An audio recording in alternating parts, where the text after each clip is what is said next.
Some truths are whispered across time, etched into stone, buried beneath ash, lost in forgotten tongues, and some were never meant to be found. All across our planet lie relics of a past we barely understand, ancient structures built with impossible precision, artifacts that defy their era, entire cities swallowed by time with no record of their rise or their fall. Who carved the stone spheres of Costa Rica, and why? What happened to the Sumerian city of Eridu, once called the cradle of civilization? And how did the builders of Baalbek move stones heavier than modern cranes can lift? These are not legends, nor the plots of ancient myths. They are real, catalogued, excavated, debated, and yet the answers remain just out of reach. Tonight, we open the door to history's greatest enigmas, not to solve them, but to feel their weight, to listen closely to the silence they leave behind. So sit back, relax, and let's dive into the shadowy corridors of time, where the past still waits to be understood. The heat rises in shimmering waves above the flat, arid plains of southern Mesopotamia. Today, this land between the Tigris and Euphrates rivers is a patchwork of desert and marsh, its once thriving cities reduced to sand-swept ruins and eroded mounds. Yet, thousands of years ago, it was the beating heart of the ancient world. And somewhere beneath this scorched and silent earth, the city of Akkad, once the capital of the world's first great empire, remains hidden. No one has ever found it. At its height, Akkad stood as the center of power, commerce, and innovation. Founded around 2334 BC by the legendary Sargon of Akkad, it gave birth to the Akkadian Empire, an unprecedented political force that stretched from the Persian Gulf to the Mediterranean Sea. Its influence shaped art, language, law, and military organization across the ancient Near East. Clay tablets speak of a city adorned with gleaming palaces, massive temples, and bustling markets. A city where scribes recorded laws in cuneiform and merchants traded lapis lazuli and cedar wood from distant lands. And yet, the ground has never yielded its remains. No definitive ruins, no towering ziggurat, not even a foundation stone carved with its name. For more than a century, archaeologists have searched, combing satellite imagery, analyzing ancient maps, excavating tell after tell. Akkad has simply vanished. How can a city so central to early civilization just disappear? Some suggest that its precise location has been masked by the shifting course of rivers. In antiquity, the Euphrates was known to wander, meandering, flooding, altering its bed by miles over centuries. Entire cities were left dry or drowned. Perhaps Akkad lies buried beneath silt, or under a modern town unknowingly built atop its foundations. Some scholars point to a site near modern Baghdad, others closer to Samarra, or even further west toward Fallujah. But no evidence has confirmed these guesses. The name Akkad has yet to emerge from the earth. There are clues, but they're fragmentary. Inscriptions from rulers who claim to be king of Akkad give hints of the city's grandeur and political reach. Later Mesopotamian texts, like those from Babylon or Assyria, refer to it in reverent, almost mythical terms, speaking of its rise and its mysterious fall. Yet the more the records tell us about Akkad's legacy, the less they seem to reveal about its actual location. Then, there is the question of its disappearance. Sargon's dynasty ruled for over a century, with kings like Naram Sin expanding the empire to its furthest limits. But then, around 2154 BC, something changed. The empire fell. Akkad faded from power. Some blame internal rebellion, others point to invasions by the Gutians, a people from the Zagros Mountains. But some texts suggest a far more dramatic cause. There is an ancient Sumerian lamentation, part poem, part historical record, that speaks of Akkad's downfall not as a political event, but a cosmic punishment. It describes the gods withdrawing their favor, rivers drying up, the earth cracking open, and winds carrying dust across the once fertile fields. Crops failed. Famine swept the land. Akkad was abandoned. Could it have been a climate catastrophe? Modern researchers think so. Around the time Akkad collapsed, there is evidence of a regional megadrought. Core samples taken from ancient lakebeds and soil deposits suggest that rainfall declined drastically across Mesopotamia and beyond. Agriculture, already dependent on fragile irrigation networks, would have failed. Starvation and migration would have followed. Entire cities might have been left to the wind and sand. And if the population fled, if buildings crumbled without repair, how long before a city disappears? Still, not everyone is satisfied with this explanation. Some fringe theories suggest that Akkad's disappearance was more than just environmental. They ask, why is there no trace of such an important city when lesser sites have been found and excavated in full? Why do later civilizations speak of it almost in mythical tones, as if it had passed into legend even by their time? A few propose that Akkad's disappearance reflects a deliberate erasure, by enemies, by successors, or even by its own people. A city razed and forgotten, not by accident, but by design. Others wander further into speculation, suggesting secret technologies, celestial curses, or a city swallowed by the earth itself. None of these ideas are widely accepted in academia, yet the absence of hard evidence leaves a space, however narrow, for wonder. Perhaps the real mystery isn't just where Akkad was, but how it could be so completely lost in the first place. In a region so thoroughly studied, where aerial drones and ground-penetrating radar scan for signs of walls and roads, how can the heart of the Akkadian Empire remain invisible? Is it waiting just beneath the surface, mistaken for another settlement, another layer? Or is it gone forever, reduced to clay dust scattered across fields no longer farmed? For now, Akkad lives on in texts, in stories, and in the lingering silence of the land that once cradled it. A capital of a vanished empire. A name written in stone but never seen. What else lies hidden beneath our feet? What cities, what worlds, have we yet to rediscover?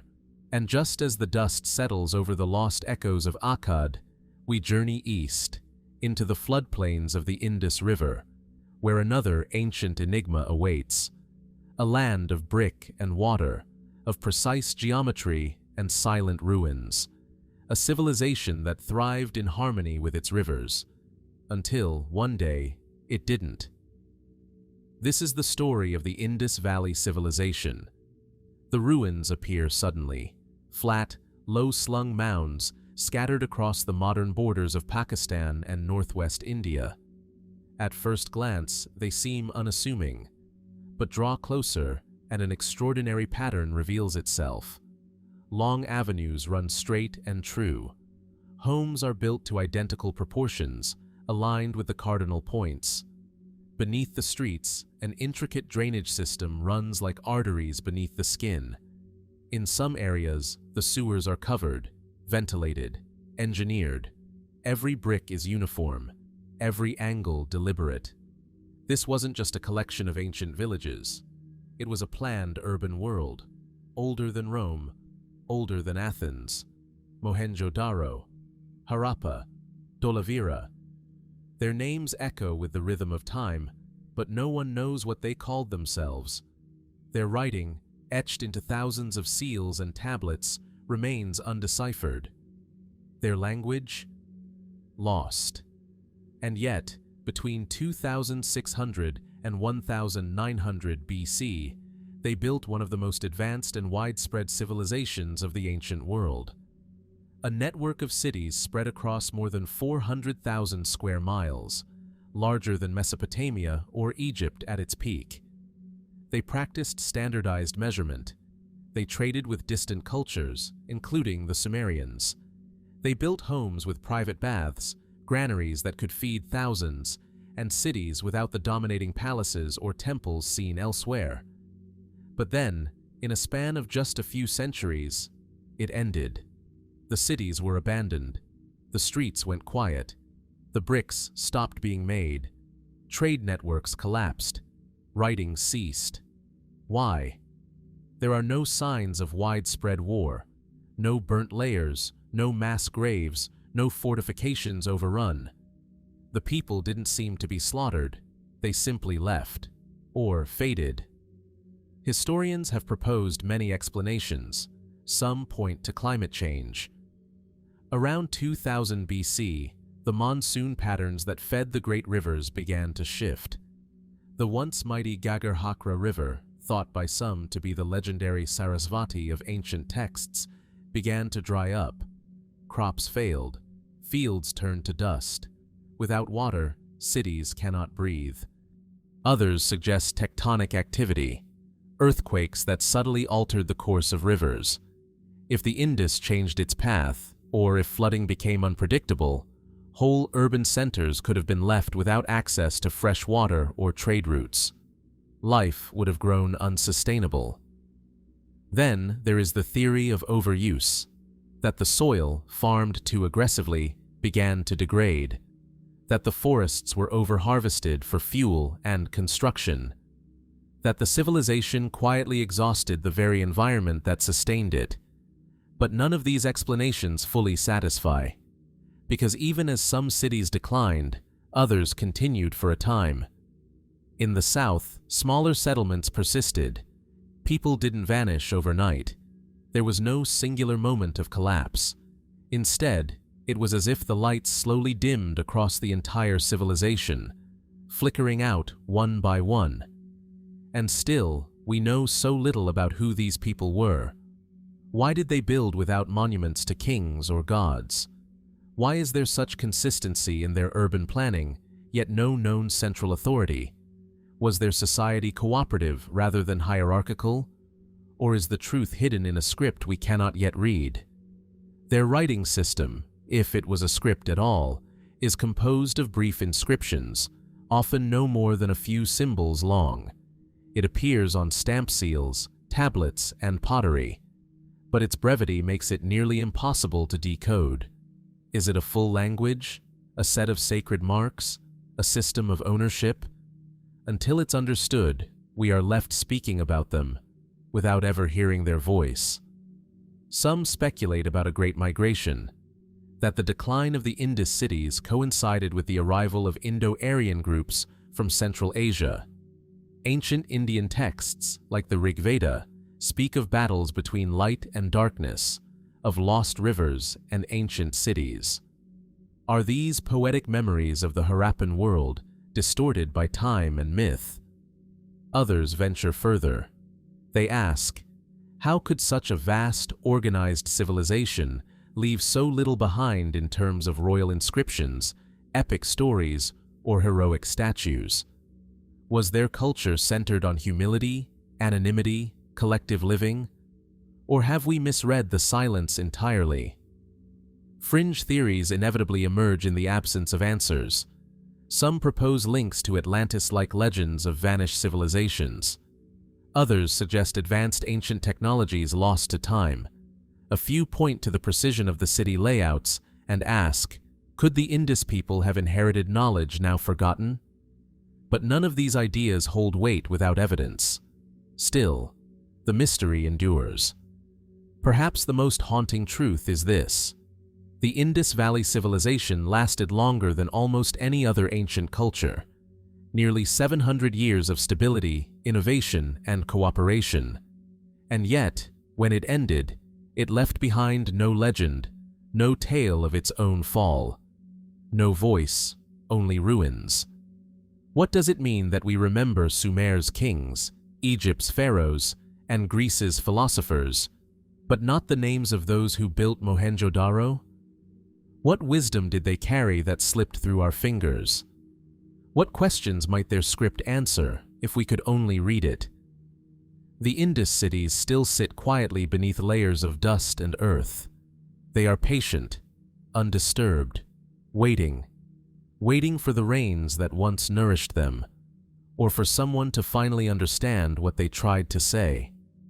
And as the echoes of the Indus fade into silence, we move westward, toward the rugged highlands of Anatolia, a land of stone and wind, where mountains loom over dry plateaus and forests whisper through the valleys. Here, among the hills of central Turkey, lie the weathered ruins of a forgotten capital. Its ancient gates, carved with lions and sphinxes, once opened to a world power. Today, they lead only to broken walls and scattered stones. This is Hattusa, the lost heart of the Hittite Empire. More than 3,000 years ago, this city commanded one of the most powerful and enigmatic civilizations of the ancient Near East. The Hittites were masters of diplomacy and war. Their armies stood toe-to-toe with Egypt's greatest pharaohs. Their scribes wrote in cuneiform, preserving treaties and royal decrees in the cool darkness of clay tablets. Their reach extended from the Aegean Sea to the banks of the Euphrates. And then, they vanished. Not slowly, not quietly, but in a sharp and sudden collapse. By 1200 BC, the Hittite Empire had ceased to exist. Its capital was abandoned, its government dissolved, its language, once spoken in royal courts and foreign embassies, fell into disuse. For centuries, the Hittites were known only as a whisper in the Bible, until modern archaeologists unearthed the truth, that they had once ruled alongside the likes of Babylon and Egypt before being swept away by a storm no one fully understands. What happened? The records tell us little. A few final tablets from Hattusa speak of hardship, of food shortages, of pleas for grain, of military losses. But then, silence. The scribes stopped writing. The city stopped breathing. Archaeologists have uncovered layers of ash in outlying cities, evidence of burning, destruction. But Hattusa itself was not razed. It was simply left. The mainstream explanation is part of a larger pattern. Around 1200 BC, a wave of destruction rippled across the ancient world. This was the time of the so-called Late Bronze Age collapse, a sudden unraveling of great powers. Mycenaean Greece, Ugarit, the Kassite dynasty in Babylon, all fell. Cities were destroyed, trade routes broken, literacy declined. Even Egypt, though it survived, was scarred. Some blame the mysterious sea peoples, seaborne raiders who appeared seemingly out of nowhere, leaving devastation in their wake. Egyptian records depict them as fierce, unknown enemies. Could they have reached the Hittites as well? Possibly, but they remain unnamed in Hittite texts. We don't know where these invaders came from or what drove them. Famine, war, migration, and even if they played a role, could external raids alone bring down an empire as vast and sophisticated as the Hittites? Others point inward. Climatic records show signs of drought around this time. Tree rings and sediment cores suggest that Anatolia may have suffered years, perhaps decades, of failed harvests. A society built on complex agriculture and grain storage might have been pushed to its limits. Famine breeds unrest. Starvation breaks armies. Could ecological collapse have hollowed the empire from within? There's also evidence of shifting power structures, internal rebellions, rival factions, local governors growing independent. As central control weakened, peripheral cities may have stopped obeying the crown. Without unity, even the mightiest empire can crumble. And yet, the fall still feels too abrupt, too complete. The Hittites were not merely weakened, they were erased. For centuries after their fall, the Anatolian highlands fell silent. No successor rose to take their place. No clear cultural continuity endured. Their archives were buried, their temples abandoned, their very name forgotten. This has led some to look beyond the accepted narratives. A few suggest that the Hittite elite may have anticipated their fall and fled, taking sacred knowledge, royal treasures, or ritual artifacts with them. But to where? And why would they leave no record? Others propose more speculative ideas, that perhaps the Hittites were victims of a deeper systemic collapse, a convergence of environmental stress, migration pressures, disease, and social fragmentation. A perfect storm that left no time for resistance, no space for recovery. And there are those who ask, how did a civilization that engaged in sophisticated diplomacy, signing one of the earliest known peace treaties with Egypt after the Battle of Kadesh, disappear without even a recorded farewell?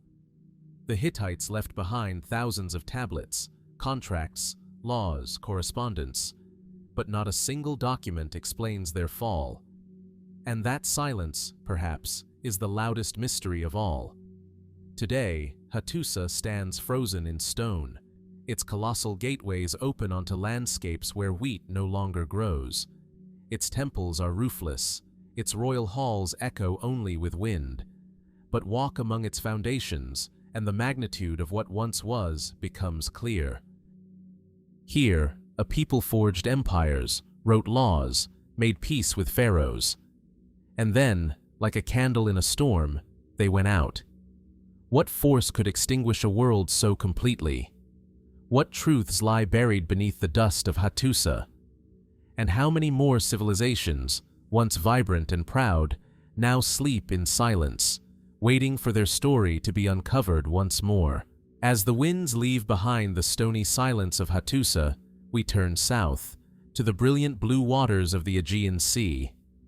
Here, sunlight dances on waves that hide ancient secrets below. Just north of Crete lies the island of Santorini, once called Thera, its whitewashed cliffs curving around a vast volcanic caldera. But this serene beauty belies a catastrophic past. Roughly 3,600 years ago, sometime around 1600 BC, Thera exploded with unimaginable force. It was one of the most powerful volcanic eruptions in human history, a thunderous detonation that could be heard across the Mediterranean. Ash blackened the skies, tsunamis raced outward in all directions, entire coastlines were redefined in a matter of hours. On the island itself, the flourishing Bronze Age settlement of Akrotiri was buried beneath meters of volcanic debris, preserved like a frozen echo in time. Homes still stand, frescoes still adorn their walls, but the people are gone. The eruption was apocalyptic, but it was not the end of a single city. It may have marked the unraveling of an entire civilization. The Minoans. Centered on the island of Crete, the Minoan civilization had thrived for centuries before the eruption. Their cities were graceful, multi-storied, adorned with vibrant art and advanced engineering. At Knossos, Phaistos, and Malea, grand palaces rose with labyrinthine corridors and indoor plumbing, centuries ahead of their time. Their culture was deeply maritime, trading, exploring, weaving connections across the Aegean and beyond. But sometime after the Thera eruption, they began to vanish.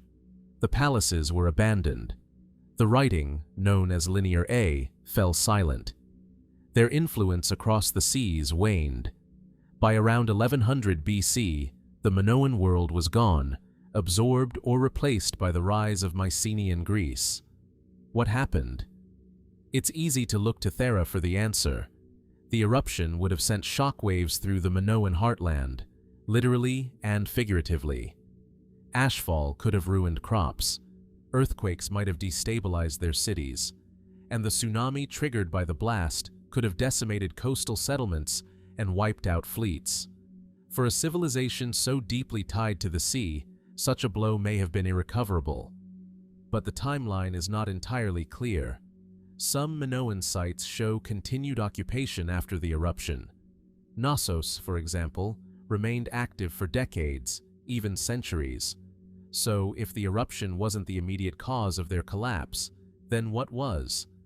Some archaeologists suggest that the eruption was only the beginning, a destabilizing event that triggered deeper crises. Trade networks were interrupted, food supplies diminished, political structures may have fractured under the strain, civil unrest or power struggles could have followed, gradually weakening the Minoans from within. Others point to external forces. Around the same time, the Mycenaeans, mainland Greeks with a more militaristic culture, began expanding their influence. There's evidence that they took control of Minoan sites, perhaps even seizing Knossos. Was there an invasion? A slow cultural takeover? Or did the Minoans, already weakened, simply fall under the shadow of a rising power?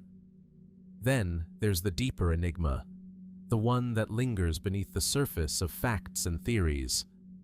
How could such a refined, complex, and seemingly peaceful civilization dissolve so quietly? There are no records of a great war, no final inscription or lamentation. Their art, rich in nature and ritual, offers no sign of cultural anxiety, no forewarning of doom. Their script remains undeciphered. Their myths are unknown. We can only infer their values from the traces they left behind, images of dolphins, priestesses, bulls, and mountains. And yet, for all their beauty and sophistication, they left behind no voice. This silence has invited speculation. Some wonder if the Minoans left voluntarily, fleeing their crumbling world in ships, becoming seafarers who vanished into distant lands, leaving only fragments behind. Others ask if the Mycenaeans, or even more shadowy forces, erased Minoan identity to forge something new. And then there is the oldest theory of all, a legend whispered down through millennia. Plato spoke of Atlantis, an advanced island civilization blessed with knowledge and power that fell in a single day and night of catastrophe. Could the Minoans have been the seed of that myth, a real culture whose sudden collapse imprinted itself on the collective memory of the ancient world? There's no proof, only possibility. Still, the question remains. What do we make of a civilization that flourished for over 1,000 years, then receded from history without fanfare? Today, you can walk the ruins of Knossos. You can see the reconstructed frescoes, the prints of the lilies, the bull leapers, the saffron gatherers. You can run your hand along stone walls built in an age before iron, before Homer, before Greece was Greece. But you cannot ask the Minoans who they were, or why they left. They remain, like the buried city of Akrotiri, beautifully preserved and completely silent. Was it the ash that ended them, or something else, still hidden beneath the waves, or buried beneath centuries of forgetting? Sometimes history leaves us not with answers, but with silence. And in that silence, a deeper question always lingers. What else have we lost, without even knowing it? As the smoke of Thera fades across the Aegean, we now cross an ocean and leap forward in time, to another great city, another vanished power. Beneath the highland skies of central Mexico, cradled in a broad valley ringed by volcanic peaks, the remnants of a once mighty metropolis stretch silently across the land. Broad avenues, stepped pyramids, and vast plazas lie in perfect alignment, monumental, mathematical, and strangely devoid of personal memory. This is Teotihuacan, the city where men became gods. Long before the rise of the Aztec Empire, before even the Maya reached their peak, Teotihuacan was the beating heart of Mesoamerica. By 400 AD, it was the largest city in the Western Hemisphere, home to perhaps 100,000 people, possibly more. Its ceremonial center was dominated by the massive Pyramid of the Sun, flanked by the Pyramid of the Moon and the Temple of the Feathered Serpent. A central roadway, the Avenue of the Dead, stretched more than 2 miles in a straight, deliberate line. And yet, For all its grandeur, we do not know who built it, nor do we know why they left. Unlike later cultures, the builders of Teotihuacan left behind no written history, no royal inscriptions, no personal names carved in stone. Even the name Teotihuacan comes from the Aztecs centuries later. It means the place where the gods were born. But who were the people who lived here? And why, after centuries of prosperity and expansion, did they walk away from it all? Archaeological evidence tells us that the city was meticulously planned. Its grid-like structure, uniform apartment compounds, and water management systems point to centralized governance, an organized society with clear authority. And yet, no individual rulers are depicted.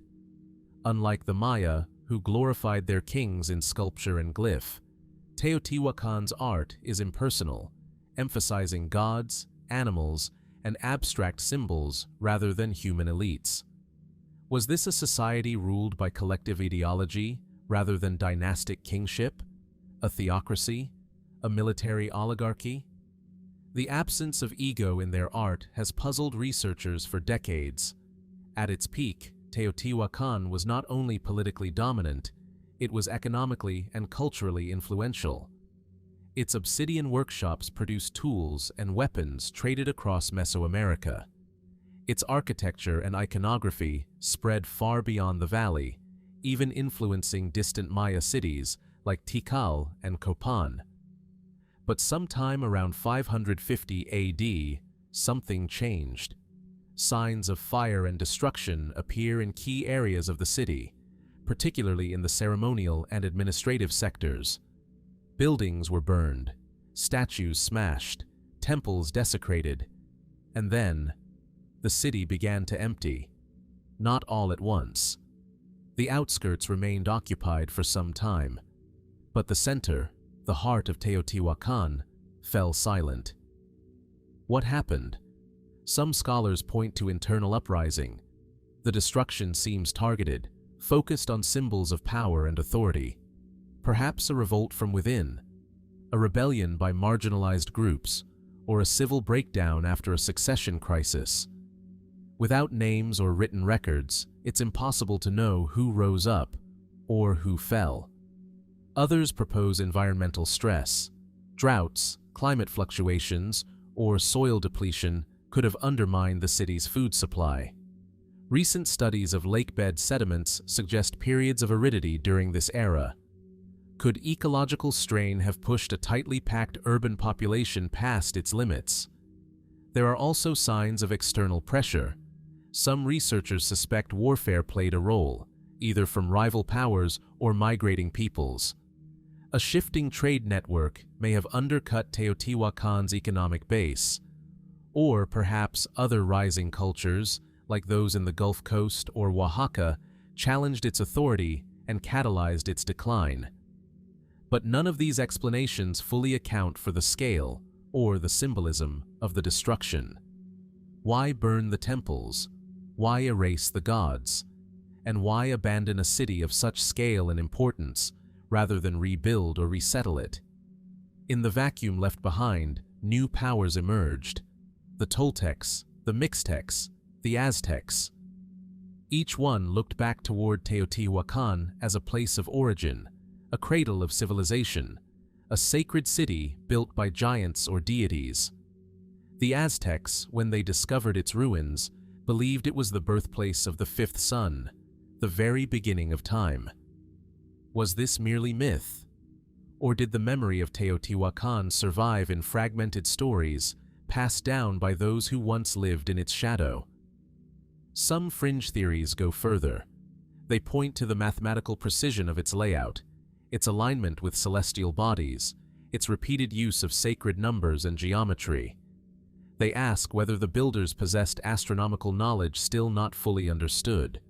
Others speculate about unknown migrations, lost cultures, even contacts with distant civilizations. But the evidence remains inconclusive, the answers always just out of reach. What remains is the city itself. Teotihuacan still stands, Its pyramids rise against the sky. Its murals, though faded, still pulse with color, depicting jaguars, serpents, and abstract deities whose names we'll never know. Walk the Avenue of the Dead, and you walk a path once trodden by tens of thousands, a people who built a world from stone and silence, and then chose to leave it behind. We do not know what they feared. We do not know what they hoped. Was Teotihuacan destroyed in violence, or quietly surrendered to time?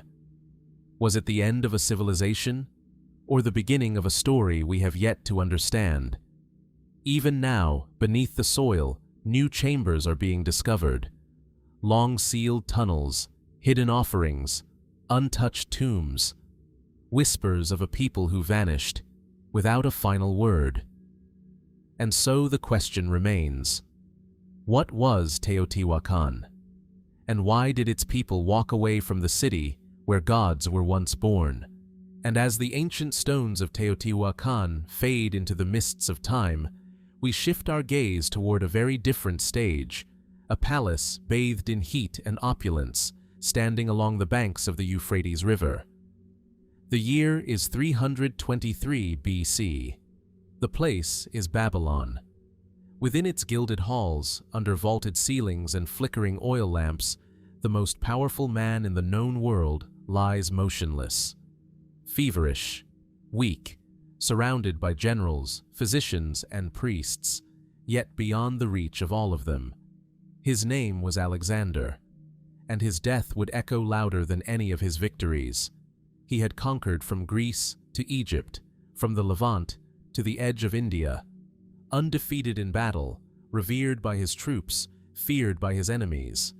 He had toppled the Persian Empire, spread Hellenistic culture across 3 continents, and dreamed of uniting East and West into a single, vast civilization. But at the height of his power, just shy of his 33rd birthday, he fell ill. It began with a sudden fever, then chills, pain. Over the course of 12 days, his condition worsened. His speech slowed, his limbs failed. By the end, he could no longer move or speak.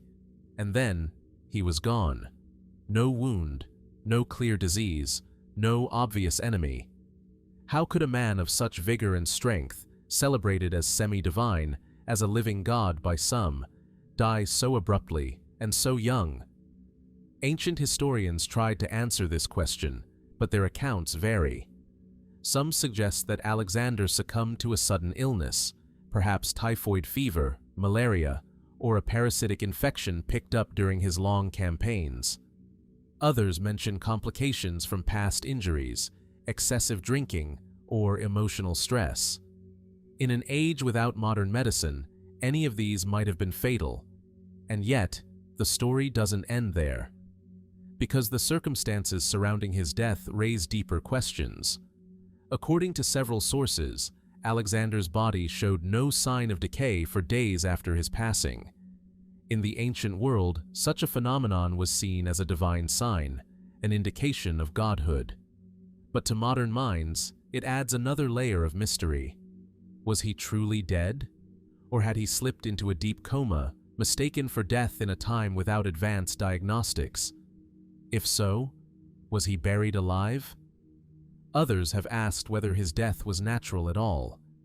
His inner circle, known as the Diadochi, were ambitious, powerful men. They knew that Alexander had not named a clear successor. With no legitimate heir to the empire, a vacuum would follow, and with it, opportunity. Was it coincidence that Alexander's final illness came after a lavish banquet? That it progressed rapidly, with symptoms described by some as consistent with poison?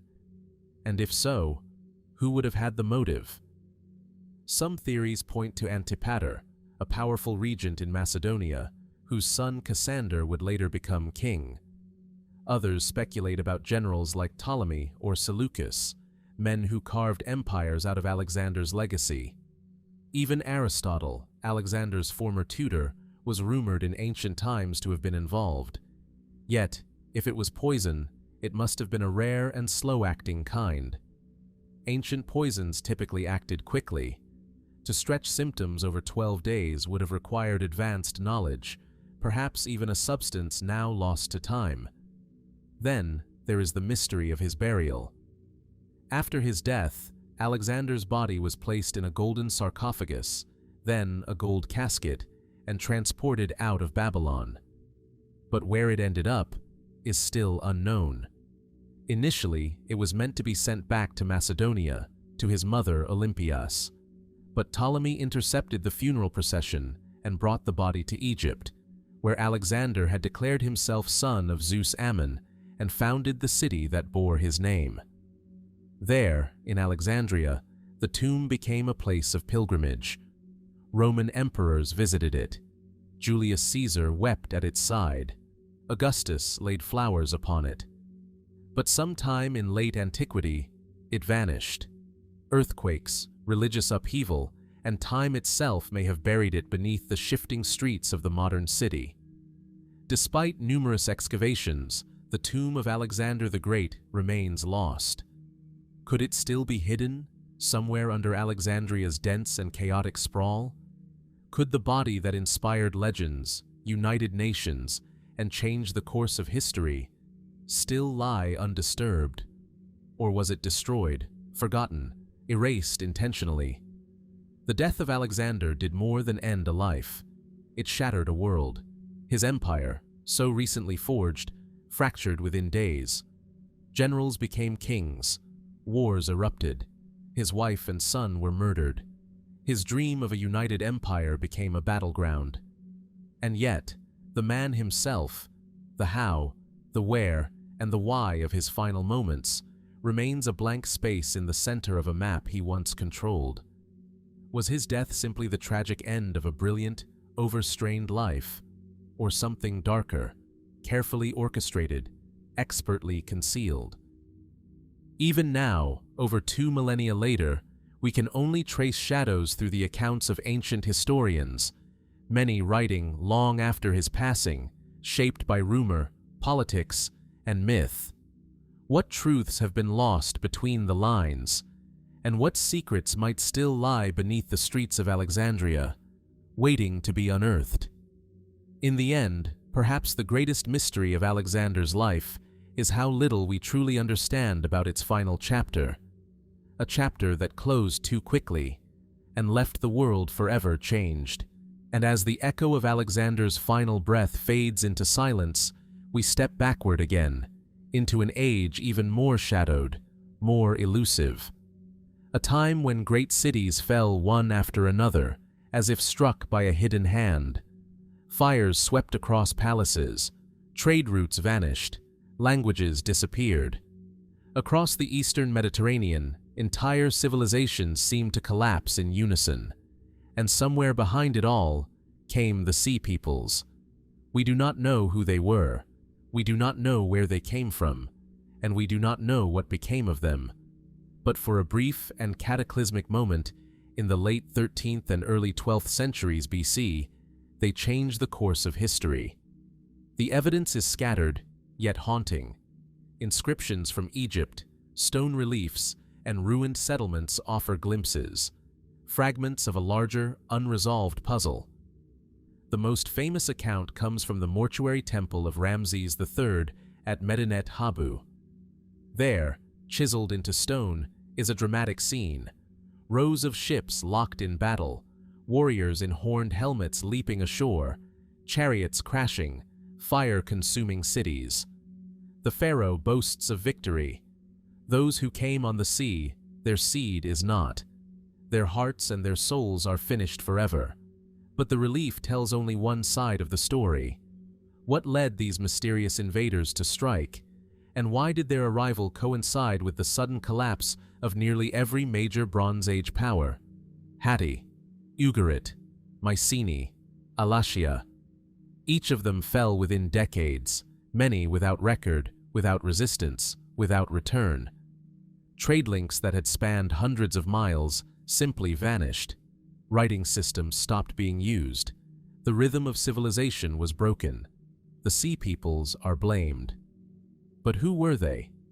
The term itself, Sea Peoples, is a modern label, derived from Egyptian records that grouped several foreign tribes together: the Shurdan, the Shekelesh, the Peliset, the Luka, and others.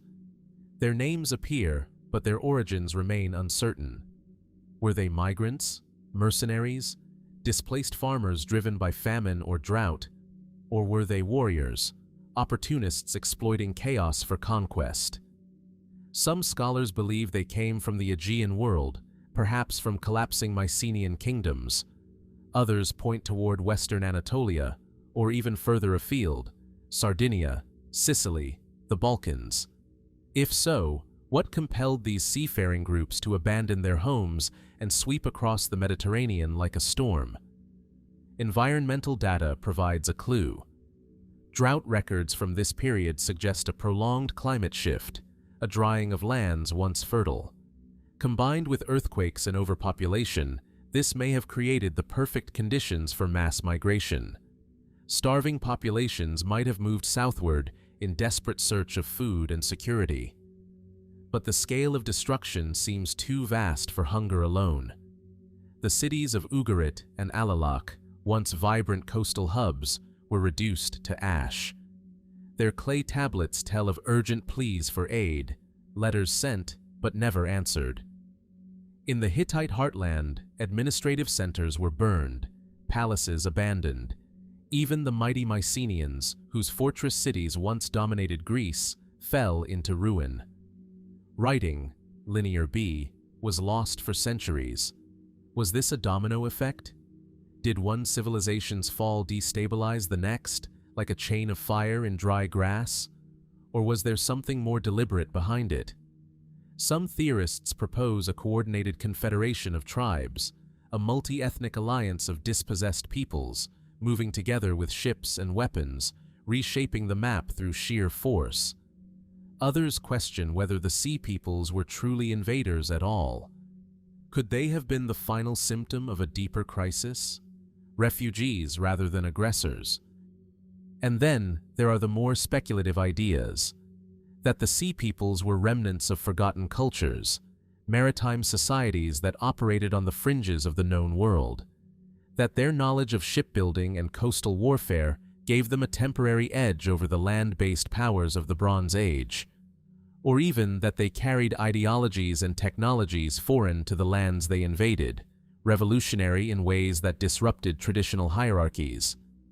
We do not know, because the Sea Peoples, like the cities they helped destroy, left almost nothing behind. No texts, no monuments, no known descendants who claimed their name. Only the records of others, often their enemies, remain. And even those are few, sometimes ambiguous, and shaped by political rhetoric. In the chaos of the time, fact and myth blur. Ramses III may have repelled them in Egypt, but even that kingdom suffered deep wounds. The centralized administration weakened. Grain shortages followed. Egypt would never fully recover its former reach. Elsewhere, what followed the Sea Peoples was not conquest, but silence. A dark age. The Iron Age would emerge slowly from this void, bringing new languages, new powers. But the great cultures of the Bronze Age, those that once spoke with one another across seas, that sent ambassadors, exchanged gifts, signed treaties, were gone. All because of a people we cannot name with certainty. Were the Sea Peoples a cause of collapse or a consequence? Did they trigger the end or simply arrive at its final hour, like scavengers after a storm? Even now, archaeologists continue to uncover new clues. Weapons caches buried beneath ruined walls, mass graves, shipwrecks, stone inscriptions.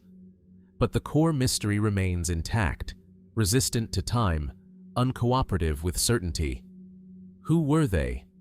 And what would it mean if their story, still untold, was a mirror of our own fragility? Civilization, after all, is a delicate thing, and sometimes all it takes is a ripple from the sea.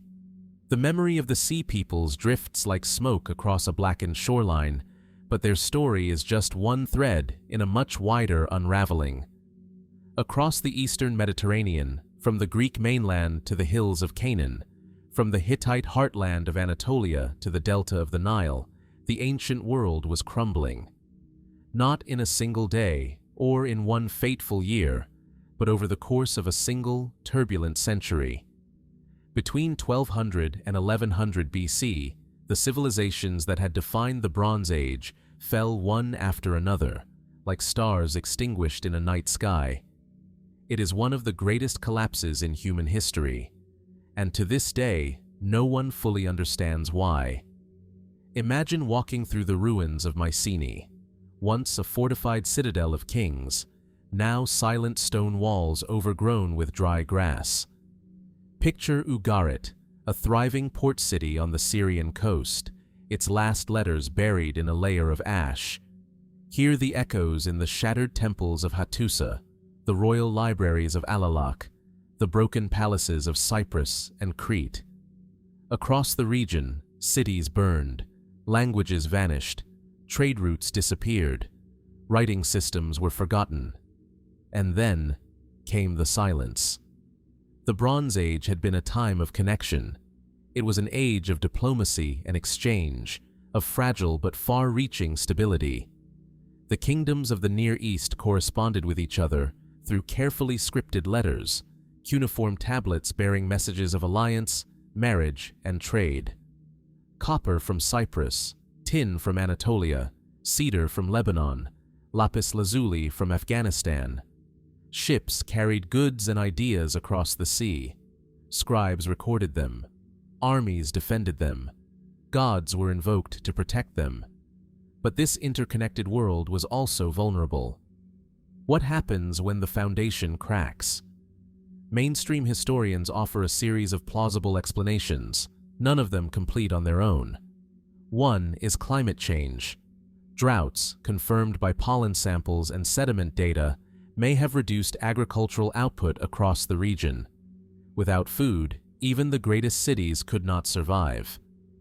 Another factor is seismic activity. Earthquakes were common in the Aegean and Anatolia.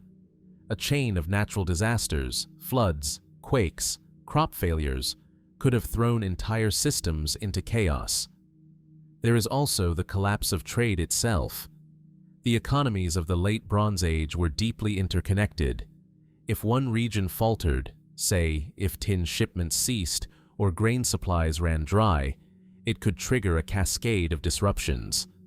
A city-state dependent on foreign imports might be forced to raid its neighbors, or fall to famine. Internal unrest, too, seems likely. Evidence suggests that some palace centers were destroyed not from the outside, but from within. Perhaps local populations revolted against the elite systems that had dominated for centuries. Displaced peoples, disillusioned soldiers, or starving farmers may have taken up arms against those in power. And then there are the migrations. The movement of people on a massive scale, displaced, desperate, and armed, could have further destabilized the region. The so-called Sea Peoples may have been part of this, but they were likely only one facet of a broader wave of instability. Still, the question lingers. Why did everything fall? Why not just one empire or one city-state, but almost all of them? Hatti, Mycenae, Ugarit, Alashia, the Kassites in Babylon, the Mitanni. Even Egypt, though it survived, never truly recovered. For centuries afterward, the region entered a period of decline. Literacy waned, monumental architecture ceased, cities shrank or disappeared. The complex world of the Bronze Age gave way to a more fragmented, localized landscape. Some scholars suggest we think of it not as a singular collapse, but as a systems failure, an intricate web of political, economic, social, and environmental stressors, all pulling at each other until the entire structure fell apart. A civilization too complex to adapt. But others see shadows beyond the data. There are whispers of long-forgotten technologies, of knowledge lost with the palaces that held it. Some have speculated that key metallurgical techniques, advanced shipbuilding methods, or early scientific understandings may have vanished in the fires, that the sudden retreat from bronze and the rise of iron tools was not an innovation, but a necessity, a step backward from a knowledge that was lost. And then there are those who ask if we're missing the central cause altogether, that the clues lie in gaps too wide to bridge with pottery shards or inscriptions, that something remains buried beneath ash and time, an unknown factor that has yet to be uncovered. Whatever the truth, the aftermath was profound. In the centuries following the collapse, new cultures began to rise. The Phoenicians, the Israelites, the early Greeks. They built atop the ruins, inherited fragments of the old world, and carried forward new ideas. But the great powers of the late Bronze Age, those who traded with each other as equals, who saw the world as one vast, shared system, never returned. The collapse reshaped history. It ended one world and began another. But the transition remains mysterious. Was it a convergence of natural disasters? A revolution of the poor? A chain reaction sparked by unseen hands? Or something else, something we've yet to understand? Even now, archaeologists and historians piece together the puzzle. New excavations, advances in climate science, and comparative studies continue to shed light. But the full picture remains elusive. A global system broke. A golden age ended. And in its place, silence, ruins, and questions that have lasted for more than 3,000 years. What, we must wonder, could cause our own world to stumble in such a way? And would we even recognize it before it was too late? And as the dust of the Bronze Age settles over the fractured empires and forgotten cities, we move toward one of the most enduring and debated mysteries of the ancient world. Not a collapsed palace or a vanished tomb, but a story. A story written in fire and fear, in freedom and divine wrath. A story told across millennia, but never fully proven. The Exodus. It begins in Egypt, the land of the Nile, of granite temples and sun gods, of precision and permanence. For centuries, pharaohs ruled this kingdom with near-divine authority. And yet, within the pages of the Hebrew Bible, a very different image emerges. A people enslaved, a ruler hardened, and a series of plagues so devastating they brought the most powerful empire in the world to its knees. The narrative is gripping. A Hebrew child, raised in the palace, flees into exile, only to return as the chosen voice of a god. A prophet who demands freedom for his people. A pharaoh who refuses. Rivers run with blood. Darkness covers the land. The firstborn die. And in the chaos that follows, the Israelites flee, walking out of bondage under cover of night, crossing the wilderness toward a promised land. But where does history end and myth begin? Despite its cultural and religious significance, the Exodus remains one of the most enigmatic events in the ancient record. No Egyptian texts mention the plagues. No royal archives describe the escape of a massive labor force. No monuments mourn the drowning of an army in the sea. And yet, echoes linger. Some scholars suggest that if the Exodus occurred, it must have left behind some trace, something quieter, subtler than scripture. Could it be found in the sudden shifts in population along the Nile Delta?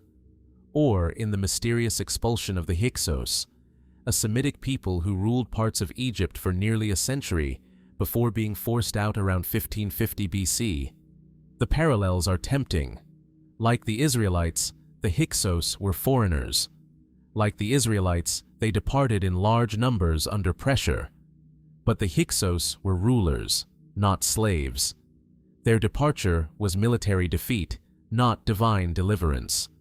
Still, for some, the memory of their fall may have influenced later oral traditions, distorted by time into something more symbolic, more moral. Others look to the natural world for answers. Could the plagues have been real, but caused by environmental disaster? A red tide turning the Nile blood-like? Frogs fleeing the dying riverbanks? Insects, disease, darkness, all plausible in a region prone to both drought and flood. Volcanic eruptions, like the massive Thera eruption around 1600 BC, may have created atmospheric conditions that align eerily with the biblical account. And then there's the question of the sea. The Bible speaks of parted waters, of walls of ocean held back by wind, of a path through chaos. A miracle. But scholars have long debated what body of water this might refer to. The Red Sea? The smaller, marshy Reed Sea? Some even suggest tidal phenomena or seismic activity could have briefly exposed a crossing point, only to flood it again, swallowing the pursuing army. Could a natural event be the root of a supernatural story? Still, the heart of the mystery is not the science, but the silence. Why does Egyptian history, so careful in its record-keeping, say nothing of such a dramatic event? Some argue it was intentional, that the Egyptians would never preserve a tale of divine defeat. That shame, not oversight, buried the event. Others suggest the Israelites at the time were too few, too insignificant to appear in state records, or that the story of the Exodus is not one single historical moment, but a woven memory, a collective echo of multiple migrations, exiles, and returns. We do know that a people called Israel appear in Egyptian records as early as the 13th century BC. The Merneptah stele, dated around 1208 BC, names Israel as a people, already present in Canaan. Not a city, not a kingdom, but a distinct group. By then, the Exodus, if historical, must have already occurred. But if so, where are the footprints? The Sinai desert is vast, harsh, reluctant to preserve what isn't carved in stone. Archaeological evidence for a mass migration of hundreds of thousands has not been found. No campsites, no inscriptions, no discarded tools. Could it be that the journey was smaller, slower? That the numbers in the biblical text are symbolic, not statistical? The debate continues among theologians, archaeologists, historians. Some see the Exodus as pure myth, a tale crafted for spiritual identity. Others see it as a memory, obscured by time, but rooted in real events. Still others suggest that the question itself may be flawed, that truth and tradition are not always at odds, that history is not only what is written in stone, but also what is remembered in story. And in the end, the Exodus remains a threshold between the known and the unknowable, a journey half remembered, half revealed, a people walking out of bondage into legend. Was it a historical exodus, a metaphor for spiritual transformation, or both? And what might still lie beneath the shifting sands of Egypt and Sinai, waiting to whisper a truth the desert has long concealed? As the dust of the Exodus settles into sacred memory, we return to the crumbling thresholds of the Aegean, where another ancient world unraveled, quietly and completely. Beneath the sun-bleached hills of mainland Greece, scattered among olive groves and stony ridges, lie the ruins of once mighty fortresses. Towering walls of massive stones, so immense the ancients said only giants could have placed them, still stand at Mycenae, Tiryns, and Pylos.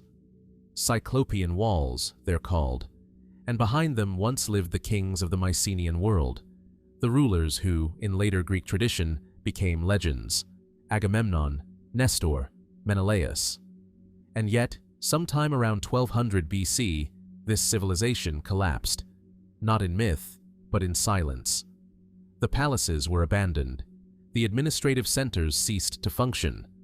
The richly decorated tombs no longer held kings, only dust. Linear B, the script they used for record-keeping, vanished, along with the bureaucratic order it upheld. Writing itself disappeared from Greece for nearly 400 years. Why? The Mycenaeans had flourished for centuries, dominating the Aegean after the decline of the Minoans. Their citadels were more than military strongholds. They were centers of production, trade, and religious ritual. They imported tin and gold, exported olive oil and pottery, maintained long-distance connections across the Mediterranean. They were not isolated. They were part of the Late Bronze Age network, tied to Egypt, to Hittite, to Canaan. And like so many of those great powers, they fell. The signs of decline are unmistakable. Around 1190 BC, the palace of Pylos was destroyed by fire. Mycenae too suffered destruction, its grand megaron, the central hall of its ruler, reduced to rubble. Other sites were abandoned altogether or slowly depopulated. The pottery styles changed. The architecture grew simpler. The economic system fractured. And the script, the meticulous accounting of the palace economy, with its tallies of livestock and grain, disappeared. Greece entered what historians call the Greek Dark Age. So what happened? There is no single answer. Instead, there is a cluster of possibilities, each one a piece of a puzzle with too many missing corners. One theory points to warfare. There is archaeological evidence of conflict, burn layers, weapons, hastily built walls.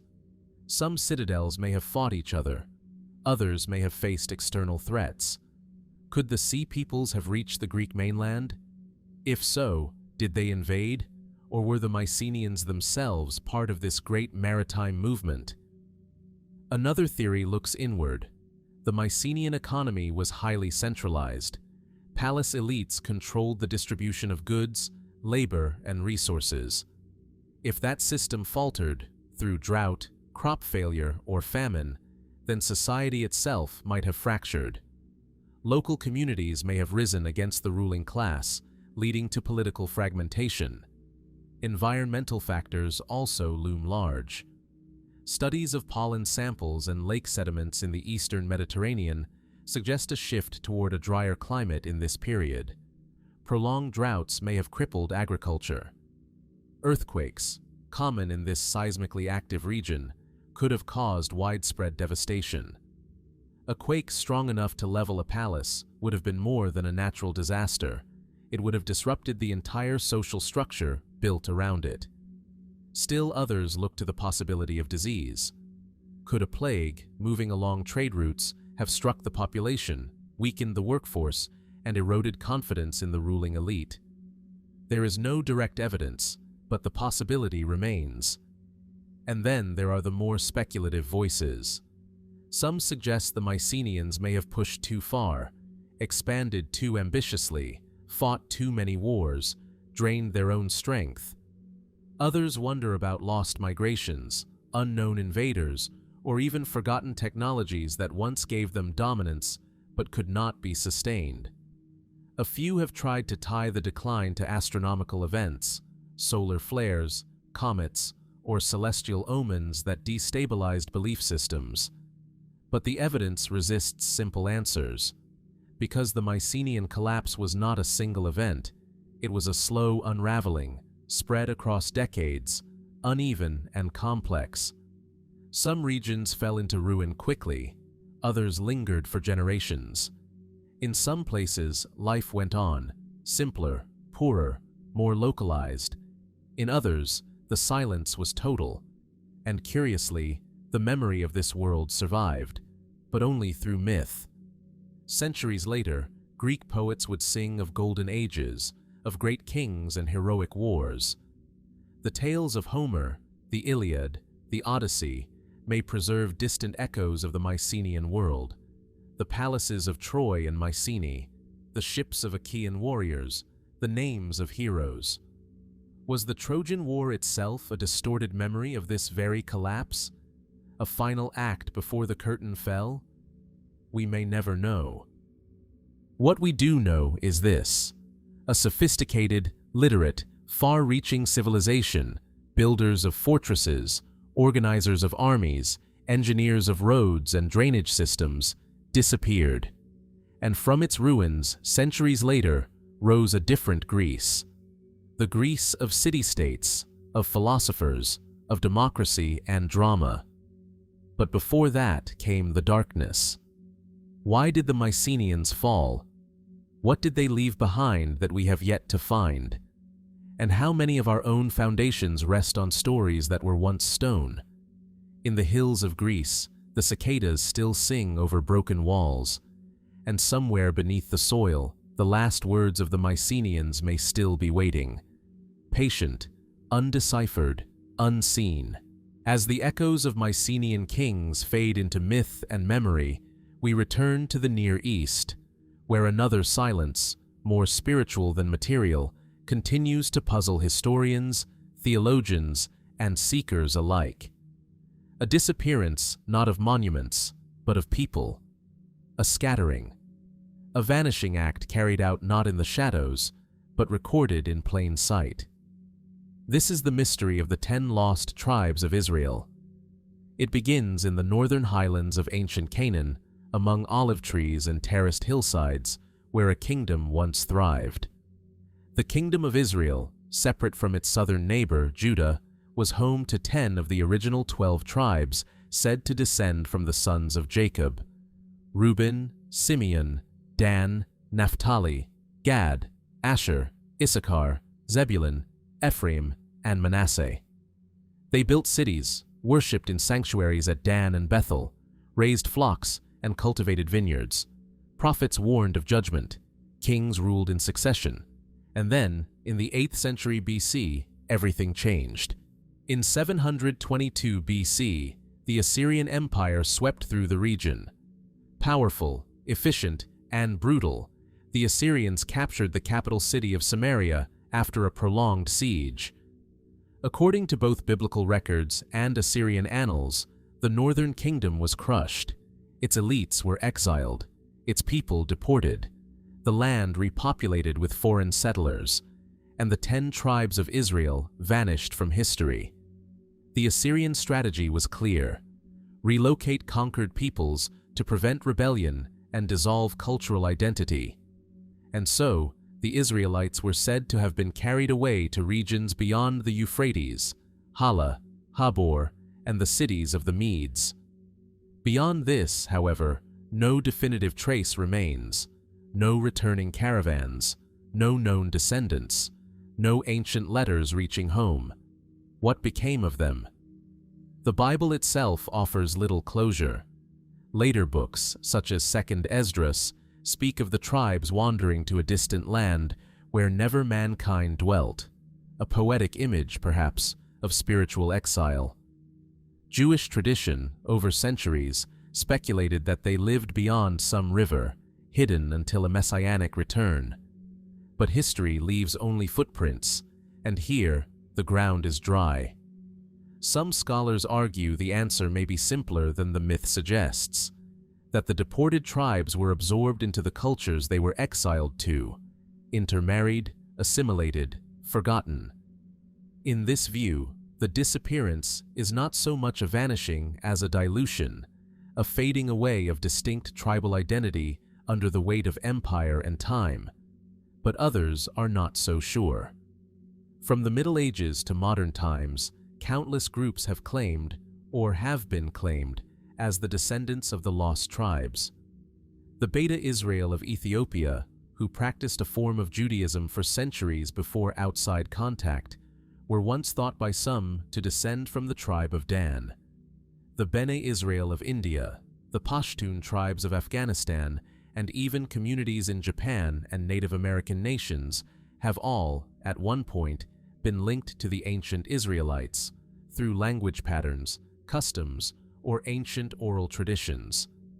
In the 19th and 20th centuries, British Israelism emerged, a belief that the Anglo-Saxon peoples were the true heirs of the 10 tribes.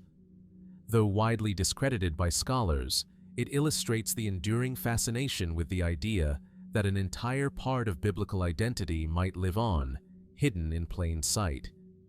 But with every theory comes a problem: proof.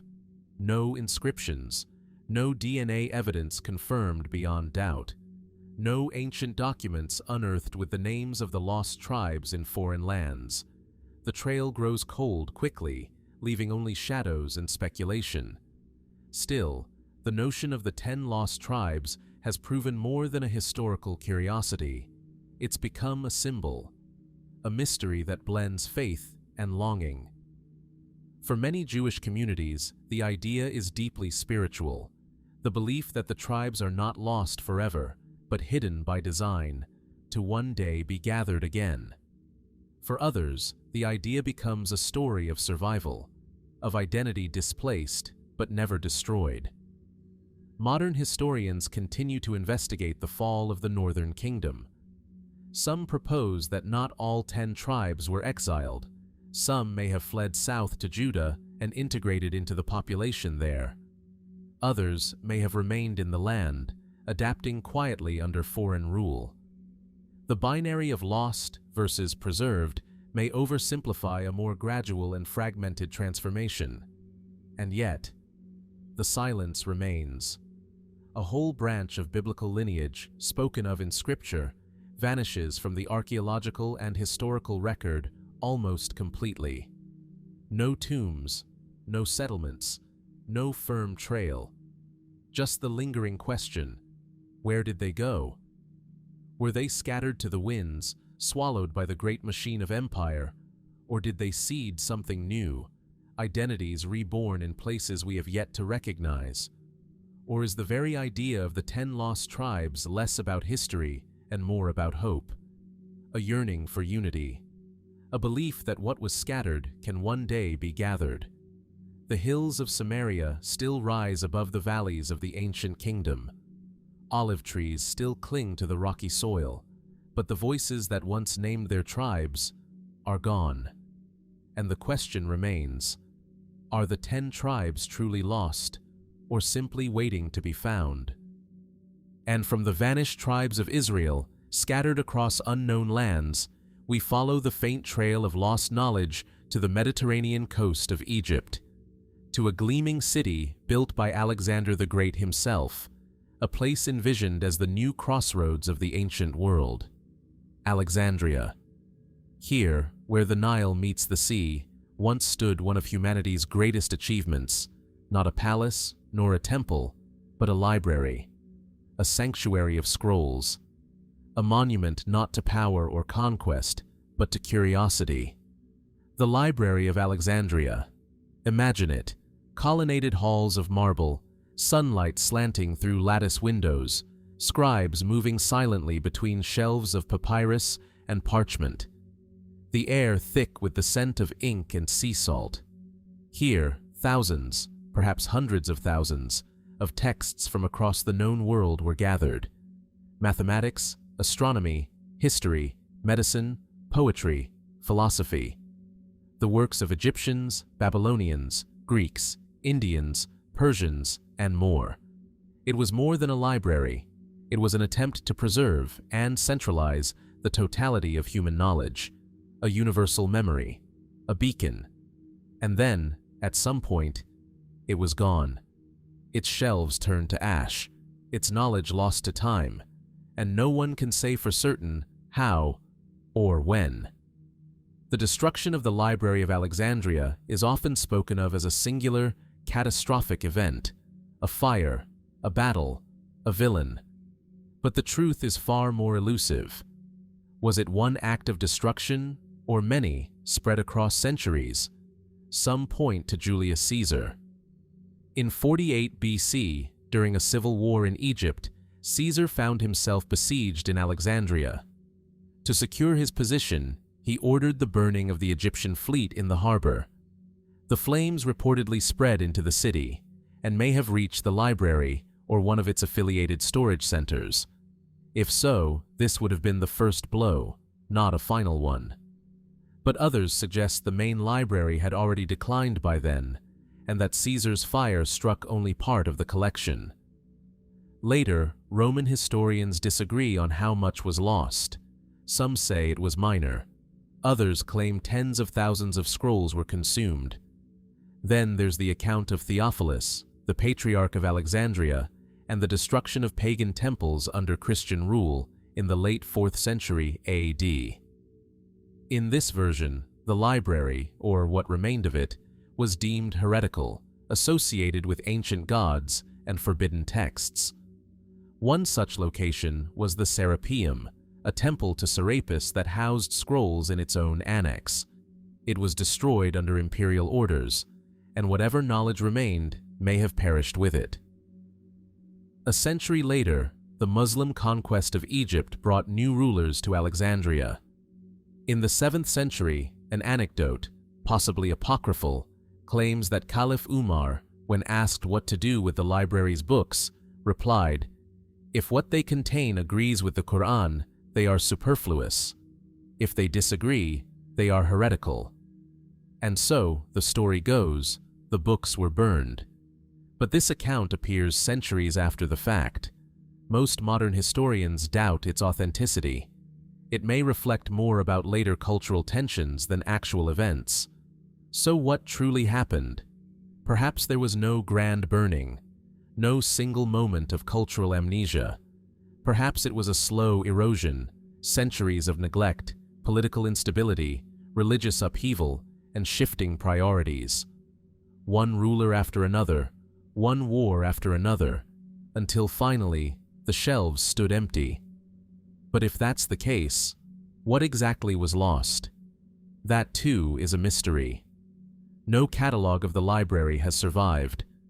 We don't know how many scrolls were kept or how many were original. Some ancient estimates speak of 400,000 works, others 700,000. But these may be exaggerations. We do know that the library employed scholars from across the known world, that it sponsored translations, debates, and original research, that it preserved works that have otherwise vanished. Imagine what may have been inside: lost plays of Euripides, unknown dialogues of Plato, the complete works of Aristotle, Babylonian star charts, Egyptian medical treatises, Indian mathematical texts centuries ahead of their time, perhaps even histories of now forgotten civilizations. Some speculate the library may have held records of Atlantis, or even earlier mythical histories, if such things ever existed. Others believe that advanced understandings of the human body, or the cosmos, were wiped away with the scrolls. We cannot know. All we have are fragments, quotes in later works, references in letters, glimpses through secondary sources, a line here, a title there, echoes. And so the Library of Alexandria becomes more than a place. It becomes a symbol of what we once knew and what we've forgotten, of what it means to gather knowledge and how easily it can be lost. Was its destruction the result of war, ideology, neglect, or something more deliberate? Was it burned to erase dangerous knowledge, or simply lost in the chaos of empire? And if a collection like this could disappear once, could it again? Today, as we rebuild digital libraries and preserve information in the cloud, the fate of Alexandria reminds us how fragile knowledge can be. That even the brightest flame of wisdom can be snuffed out, not with a single fire, but with a long, quiet fading. Somewhere beneath the modern streets of Alexandria, perhaps, a scroll still lies buried in the earth, unread, waiting, and we are left to wonder, what truths once rested between those vanished pages, and how much of our own future depends on what we choose to preserve. And from the ashes of Alexandria's lost scrolls, we turn now to a much older silence. A silence carved in stone, hidden beneath the dense green canopy of the Mexican tropics, where the ruins of the first great Mesoamerican civilization lie half buried and half understood. This is the world of the Olmecs. On the humid Gulf Coast of what is now Veracruz and Tabasco, colossal stone heads rise from the jungle floor. Each weighs several tons, carved with astonishing precision from volcanic basalt, their faces stern and enigmatic. Their purpose remains unknown. Their makers, long vanished. The Olmec civilization, often called the mother culture of Mesoamerica, flourished between roughly 1600 and 400 BC. They predate the Maya, they predate the Aztecs, and yet they left behind symbols, structures, and systems that would echo through the centuries: writing, urban planning, pyramids, sacred ball games, and complex calendars. They were the first to shape the religious and cultural landscape of ancient Mexico, but sometime after 400 BC, they disappeared. There was no known invasion, no record of war, no great fire, no final inscription. The monumental cities of San Lorenzo, La Venta, and Tres Zapotes were slowly abandoned. The sculptures left behind, the jungles reclaimed them. What happened? At their height, the Olmecs demonstrated remarkable sophistication. San Lorenzo, one of their earliest cities, was built on a massive artificial plateau, an engineering feat rarely credited to such an early civilization. They redirected rivers, constructed drainage systems, and organized large labor forces. Later, at La Venta, they built pyramid-like mounds aligned with celestial bodies. They carved not just heads, but thrones, stelae, and symbolic altars, often with recurring motifs of jaguars, serpents, and deities that suggest a rich, complex cosmology. Their art is enigmatic: baby-faced figurines, creatures with human and animal features, symbols that may have been the earliest writing system in the Americas. Some glyphs hint at phonetic sounds, perhaps even names or stories. But no Rosetta Stone has been found. Their language, if it survives at all, remains undeciphered. And then, just as their influence seemed poised to expand, it ended. Scholars have proposed several explanations. One is environmental. The Olmec heartland is shaped by rivers, swamps, and seasonal floods. Some theorize that a major ecological shift, perhaps a change in river flow or extreme flooding, could have rendered their urban centers uninhabitable. Others suggest resource depletion. As populations grew, demands on local forests, soils, and water sources may have outpaced what the land could provide. The result: gradual collapse, emigration, and dispersal. There's also the possibility of internal upheaval. Social unrest, power struggles, or religious crises could have fractured the ruling elite. In La Venta, some monuments were intentionally defaced before abandonment, as if rejected by those who once revered them. Was this iconoclasm, a revolution, a rejection of the old order? Still others point outward. Did neighboring cultures rise and absorb the Olmec world? Archaeological evidence suggests that as Olmec centers declined, other regions, such as the Valley of Oaxaca and the Maya lowlands, began to flourish. Trade may have shifted, influence may have dispersed. The Olmecs, once dominant, might have faded into the cultures they helped shape. But the Olmec disappearance leaves more questions than answers, because unlike the Maya or the Aztecs, the Olmecs left no historical records, no king lists, no chronicles of battle or famine. Their monuments are silent. Their cities do not tell us why they were left behind. And then there are the more speculative ideas. Some have noted the apparent suddenness of their decline and questioned whether we're missing something fundamental. Were the Olmecs victims of an unknown disease, a plague that left no trace? Or could a cosmic event, an earthquake, a meteorite, a climatic catastrophe, have played a role? Fringe theories, though not widely accepted, ask if the Olmecs had contact with distant peoples, from Africa, from the Pacific, even from across the ocean. These theories often point to the colossal heads, whose facial features have inspired endless debate. But no hard evidence supports such claims, and the true identity of the individuals they depict remains unknown.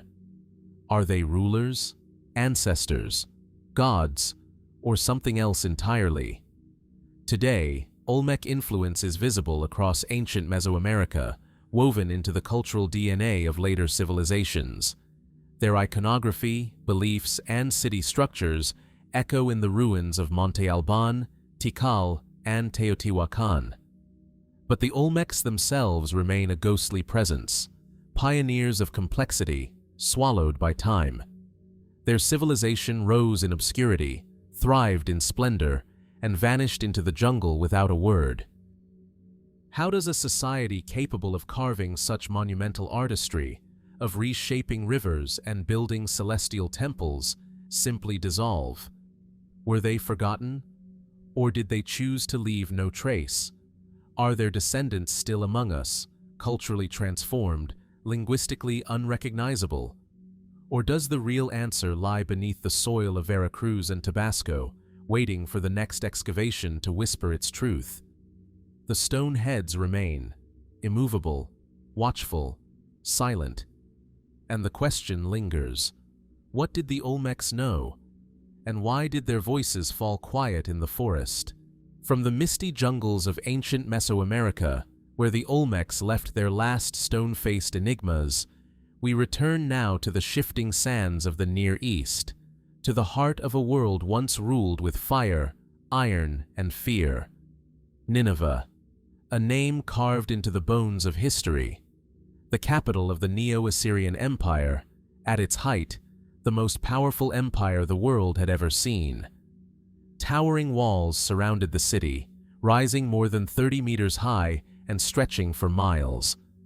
Inside, palaces gleamed with alabaster reliefs. Kings spoke with the voice of gods. Armies moved across the land like thunder, swift, disciplined, and ruthless. From the mountains of Anatolia to the deserts of Egypt, few dared defy Assyria. And yet, by 609 BC, it was gone. Not slowly faded, like so many other empires, but violently, shockingly, and, some would say, suddenly. What could bring such a titan to its knees? At its peak, the Neo-Assyrian Empire was a model of organization and intimidation. Its rulers, Tiglath-Pileser III, Sargon II, Sennacherib, Ashurbanipal, perfected the machinery of imperial control. They built roads and postal systems, established standing armies, and used psychological warfare with chilling efficiency. They exiled populations, imposed tributes, and erected monuments boasting of victory and vengeance. But beneath the surface of that power, something was shifting. The death of Ashurbanipal around 627 BC marked the beginning of a sharp and irreversible decline. He had been one of Assyria's most ambitious kings, cultured and cruel in equal measure. Under his rule, the empire reached its maximum extent. He created the famed library of Ashurbanipal, amassing thousands of tablets, literature, omens, histories, preserving knowledge from Sumer, Akkad, and Babylonia. And yet, within just 2 decades of his death, the empire shattered. How? Historians cite several factors. Internal strife was one. The succession after Ashurbanipal was unclear. Civil wars erupted. Generals turned against each other. Regional governors grew bolder, defying the crown. Administrative systems buckled under the weight of competing loyalties. But that's only part of the story. Externally, Assyria's enemies, long suppressed, began to close in. The Babylonians, led by Nabopolassar, rose in revolt. The Medes, a tribal confederation from the Iranian plateau, allied with them. The Scythians, fierce nomadic warriors from the steppes, launched their own incursions. One by one, Assyria's great cities fell. By 612 BC, even Nineveh, Assyria's proud capital, was under siege. The Babylonian Chronicle records its destruction with stark finality. The walls were breached. The palace was set ablaze. The city was plundered, its treasures looted, its survivors slaughtered or scattered. The great lion hunt reliefs of Ashurbanipal, once emblems of dominance, lay buried beneath ash and rubble. But was this merely a case of imperial overreach? Of too many enemies, too much land, and too little unity? Or was something more at play? Some scholars point to environmental stress. There are hints of drought in northern Mesopotamia during the late 7th century BC, an arid shift that may have undermined agriculture, strained supplies, and sparked unrest. Assyria's core regions, already exhausted by years of conquest, may have been less able to support its massive military machine. Others highlight religious fractures. Assyria's cultic identity was tied to Ashur, the national god, and to the king's semi-divine role. As the empire stretched across increasingly diverse populations with differing beliefs, did the spiritual unity begin to crack? And then there are the more speculative theories. Some wonder whether the speed and totality of Assyria's fall point to something deliberately concealed. That internal betrayal, perhaps by Assyrian elites, played a larger role than recorded. That the empire was not simply conquered, but hollowed out from within. Others ask why so little of Assyrian memory survived. Despite its cultural and military dominance, the empire was vilified in later accounts. The Bible speaks of Nineveh as a city of blood, a place cursed by God. Greek historians barely mention its fall. Even Babylonian records, detailed as they are, seem unusually cold, factual, but emotionless. It's as if the world chose to forget. But archaeology would not. In the 19th century, the ruins of Nineveh and Nimrud were unearthed from beneath mounds of earth and legend. The great winged bulls of the Assyrian gates, the Lamassu, emerged into light once more. Tablets from Ashurbanipal's library were translated, revealing lost epics like the Epic of Gilgamesh. And yet, for all we've recovered, the deeper questions remain unanswered. How could an empire so advanced, so brutal, so feared, fall so completely? And what does that fall tell us about the fragility of power itself? In the end, Assyria's final legacy may lie in its silence. The cities are dust, the language long dead. The empire's own records boast of immortality, of kings who would never be forgotten. And yet, they were. Until the earth gave them back to us.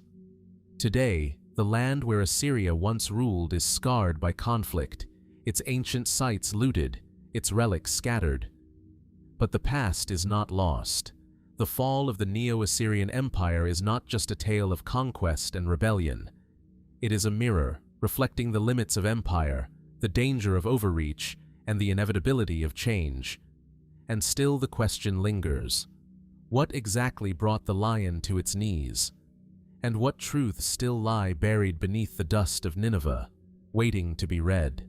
From the shattered palaces of Nineveh to the whispering heights of the Andes, we now ascend into a different kind of mystery, one carved not in stone tablets, but into the very bones of a highland landscape.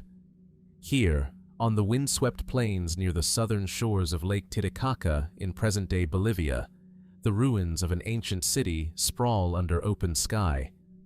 Walls rise from the earth in strange, precise patterns. Stone blocks, some weighing many tons, lie scattered across the plateau. Carved faces gaze out in silence. Pillars stand like frozen sentinels beneath a sky both vast and hauntingly still. This is Tiwanaku, and no one knows exactly who built it or why it fell. Long before the rise of the Inca, Tiwanaku stood as the spiritual and political heart of a vast Andean civilization.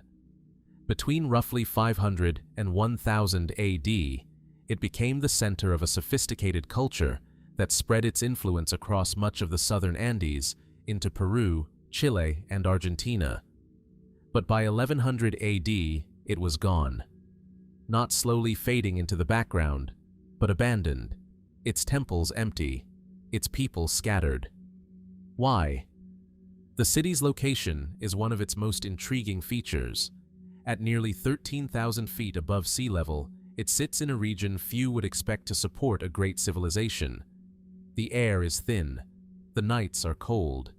Yet here, the Tiwanaku people created monumental architecture, developed advanced agricultural systems, and maintained long-distance trade networks stretching from the Pacific coast to the Amazon basin. At the city's heart lies the Kalasasaya, an immense ceremonial platform flanked by monolithic gates and carved with enigmatic iconography. The most famous among these is the Gateway of the Sun, a single block of stone intricately etched with figures believed to represent calendar cycles, deities, and perhaps something more. Nearby, the Akapana Pyramid rises in tiered levels, once capped by water channels and ritual basins. Beneath it, a system of subterranean drainage suggests complex knowledge of hydrology, engineered to withstand the harsh climate of the Altiplano. And scattered throughout the site are carved heads, staring from the walls of sunken courts, each one distinct, perhaps representing different peoples absorbed into this cultural nexus. But who exactly were the Tiwanaku? They left behind no writing system, no known kings, no formal historical record. Their memory survives in pottery, in architecture, and in the oral traditions of the Andean peoples who came after. What we do know is that Tiwanaku was not merely a city. It was a ceremonial center, a place of pilgrimage, ritual, and cosmological alignment. Its design reflects a deep relationship with the movement of the sun, the solstices, and the cycles of water and earth. Some archaeologists believe the entire city functioned as a symbolic model of the Andean world, a fusion of sacred landscape and human order. But sometime between 1000 and 1100 AD, Tiwanaku collapsed. Mainstream explanations often begin with the climate. Ice core and sediment records from the region suggest a period of sustained drought beginning around 950 AD. For a society that depended on high-altitude agriculture, especially a complex system of raised fields and canals known as suka colis, this would have been catastrophic. Without sufficient rainfall, the potato and quinoa fields would have withered. The reservoirs would have dried. Famine, unrest, and migration would have followed. Yet Tiwanaku had thrived for centuries in a harsh environment. It had adapted before. Why couldn't it adapt again? Some scholars argue that the political structure of Tiwanaku may have been more fragile than it appeared. The city's spiritual authority, rooted in its role as a pilgrimage site, might have depended on its ability to maintain order, growth, and prosperity. If prolonged environmental stress undermined that image, it could have triggered internal fragmentation. Regional elites may have pulled away. Communities once held together by shared cosmology may have drifted apart. Still, the archaeological record tells us something curious. There's little evidence of violent conquest, no mass graves, no signs of widespread destruction or fire. The city was not sacked, it was simply left behind. So what happened? Some theorists propose that Tiwanaku was less a centralized state and more a loose federation held together by religion, trade, and ritual. If so, its collapse might have been gradual, its population slowly dispersing into surrounding valleys. Pieces of its culture may have been absorbed by later societies, including the Inca, who revered Lake Titicaca and spoke of ancient beings from the highlands. Others looked to the iconography carved into the stone, the so-called staff god figure repeated in temples and monoliths, surrounded by winged beings and stepped motifs. Was this a religious order that faded with time, or did it guard a system of knowledge we no longer understand? And then, there are more speculative voices. Some have noted the astonishing precision of Tiwanaku's stonework, joints so tight a knife cannot pass between them. Certain blocks appear cut with angles and notches more reminiscent of mechanical designs than simple tools. Were these simply the results of highly skilled craftsmanship? Or do they hint at techniques now lost? A few fringe theorists have gone further, suggesting astronomical alignments, advanced pre-Incan technology, even outside influence. But the evidence remains elusive. suggestive, not conclusive. The more we learn about Tiwanaku, the more it resists explanation. Why did such a monumental society arise in such an inhospitable place? How did it master its landscape, spread its influence, and vanish without a trace of war or conquest? And what might still lie buried beneath the windswept plateau, waiting for the next shovel, the next survey, the next insight? Today, Tiwanaku remains a quiet place. The wind moves through empty plazas. Lamas graze where priests once performed sacred rites. Tourists walk among monoliths whose meanings are long forgotten. And the question lingers in the thin Andean air. What truly caused the fall of Tiwanaku, and what parts of its story have yet to be uncovered from the silence of stone? As the sacred stones of Tiwanaku fade into the chill winds of the Andes, we now cross continents and centuries, stepping into the damp, mist-veiled hills of ancient Britannia, a land of brooding skies and restless borders, where rivers run dark beneath forest canopies and stone forts cling to the edges of civilization. Here, nearly 2,000 years ago, an elite Roman legion, hardened by campaigns across the empire, marched into the north and was never heard from again. The 9th Legion Hispana, a name etched in Roman military annals, a force of perhaps 5,000 trained men, veterans of brutal battles in Spain, Gaul, and Germany, soldiers of the empire's will. And yet, sometime after the year 108 AD, they vanish from the record. No mention of their fate, no return, only silence. What happened to them? We know the 9th was stationed in Britain for decades, helping to pacify a land that was never fully tamed. The Roman presence in the Isles began in 43 AD, under Emperor Claudius, but the north remained a frontier, dotted with tribal resistance and shifting alliances. The 9th was based at Eboracum, modern-day York, an important military center near the borderlands. And then, they disappear from official lists. Later, Roman documents mention other legions still active throughout the empire. But the 9th is gone, not reassigned, not renamed, just absent. Was it destroyed, recalled in disgrace, or quietly disbanded for reasons now forgotten? The mystery has fascinated historians for centuries and inspired legends. Some ancient clues suggest a violent end. Tacitus, writing in the early 2nd century, describes uprisings in northern Britain, fierce enough to threaten Rome's hold.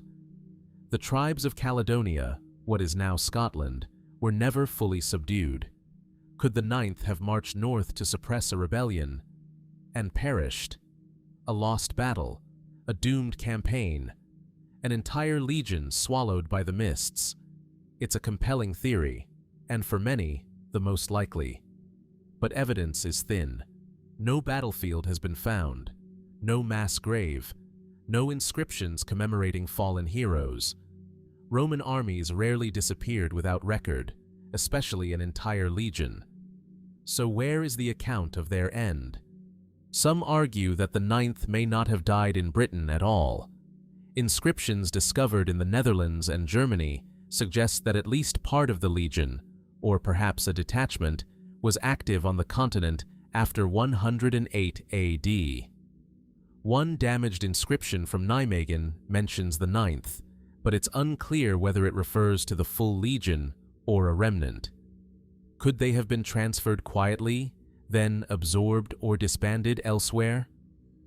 Other documents speak of the legion still being active as late as 130 AD, perhaps in the eastern provinces.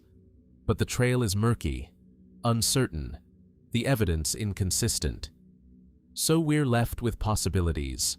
One is total annihilation, that the 9th was wiped out during a failed campaign in Britain's wild north, and that Rome, embarrassed by the loss, chose to omit or obscure the details. Silence, in this view, was a political decision, an effort to protect imperial prestige. Another theory is administrative, that the legion was broken up over time, its veterans reassigned, its name retired. No catastrophe. Just a slow dissolution that left no clear moment to record. And then, as always, there are the more speculative ideas. Some suggest that the legion defected, that internal conflict, poor leadership, or even mutiny led the Ninth to break from Rome entirely, that they vanished not by death, but by choice. A few fringe theories claim survivors of the Ninth fled and integrated with local tribes, abandoning the empire to live as Britons, leaving behind Latin discipline for something older, wilder. Oral traditions in parts of northern Britain hint at foreign warriors settling in the highlands, though nothing definitive links them to the Ninth. Others let imagination stretch further, that the legion wandered into some forbidden glen or cursed valley and was swallowed by the land itself, lost not just to history, but to the fabric of place. That Britain's dark woods and endless fog claimed them in a way no scroll could record. These are legends, of course. But legends often grow in the space where truth disappears. What we do know is that in the decades after the Ninth vanished, Rome built Hadrian's Wall, a vast frontier fortification dividing the empire from the untamed north. Was the wall a response to whatever fate befell the Ninth? A line drawn to prevent further disaster? Or was it simply part of a broader strategy, one that had nothing to do with the legion at all? The question remains. Today, York still stands, its Roman foundations buried beneath modern streets. Artifacts from the time of the Ninth have been unearthed. Coins, weapons, tiles stamped with the legion's mark. Proof that they were here. But no final chapter, no clear ending. What became of the Ninth? Were they slaughtered in a forgotten battle, their bones hidden beneath some unmarked field? Did they march eastward into the fog of imperial bureaucracy, lost not to war, but to paperwork? Or is there still some unexcavated truth lying silent beneath the moss and stone of northern Britain? Perhaps the real mystery is not only how they disappeared, but why no one chose to remember. And the question lingers, in every ruined fort and whispering moor. What happened to Rome's lost legion, and why has the land kept its secret so well?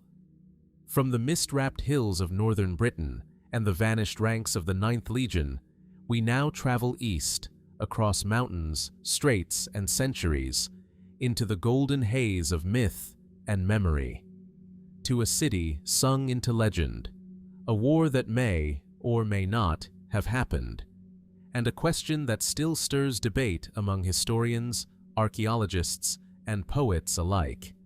The Trojan War. At the entrance to the Dardanelles, near the edge of modern-day Turkey, a low hill rises from the plain, unremarkable at first glance. But beneath this mound lie the layered ruins of ancient Troy, city upon city, civilization upon civilization, buried, rebuilt, and buried again. And somewhere among those stones may lie the truth behind one of history's greatest mysteries. The story is well known, told in Homer's Iliad, passed down through epic poetry and classical drama. A Greek prince named Paris steals away Helen, queen of Sparta. In response, the Greeks launch 1,000 ships, laying siege to Troy for 10 long years. Heroes clash: Achilles, Hector, Odysseus, Ajax. Gods intervene. The city falls, not by force, but by trickery, a wooden horse concealing warriors within. But how much of it is true? For centuries, Troy was thought to be purely myth, no more real than Atlantis. Homer, many believed, had crafted a world of gods and glory with no basis in reality. That changed in the 1870s, when amateur archaeologist Heinrich Schliemann began excavating at Hisarlik. What he uncovered was astonishing: the ruins of a once mighty city with fortifications, gates, and ash layers that hinted at fiery destruction. But which Troy was the Troy?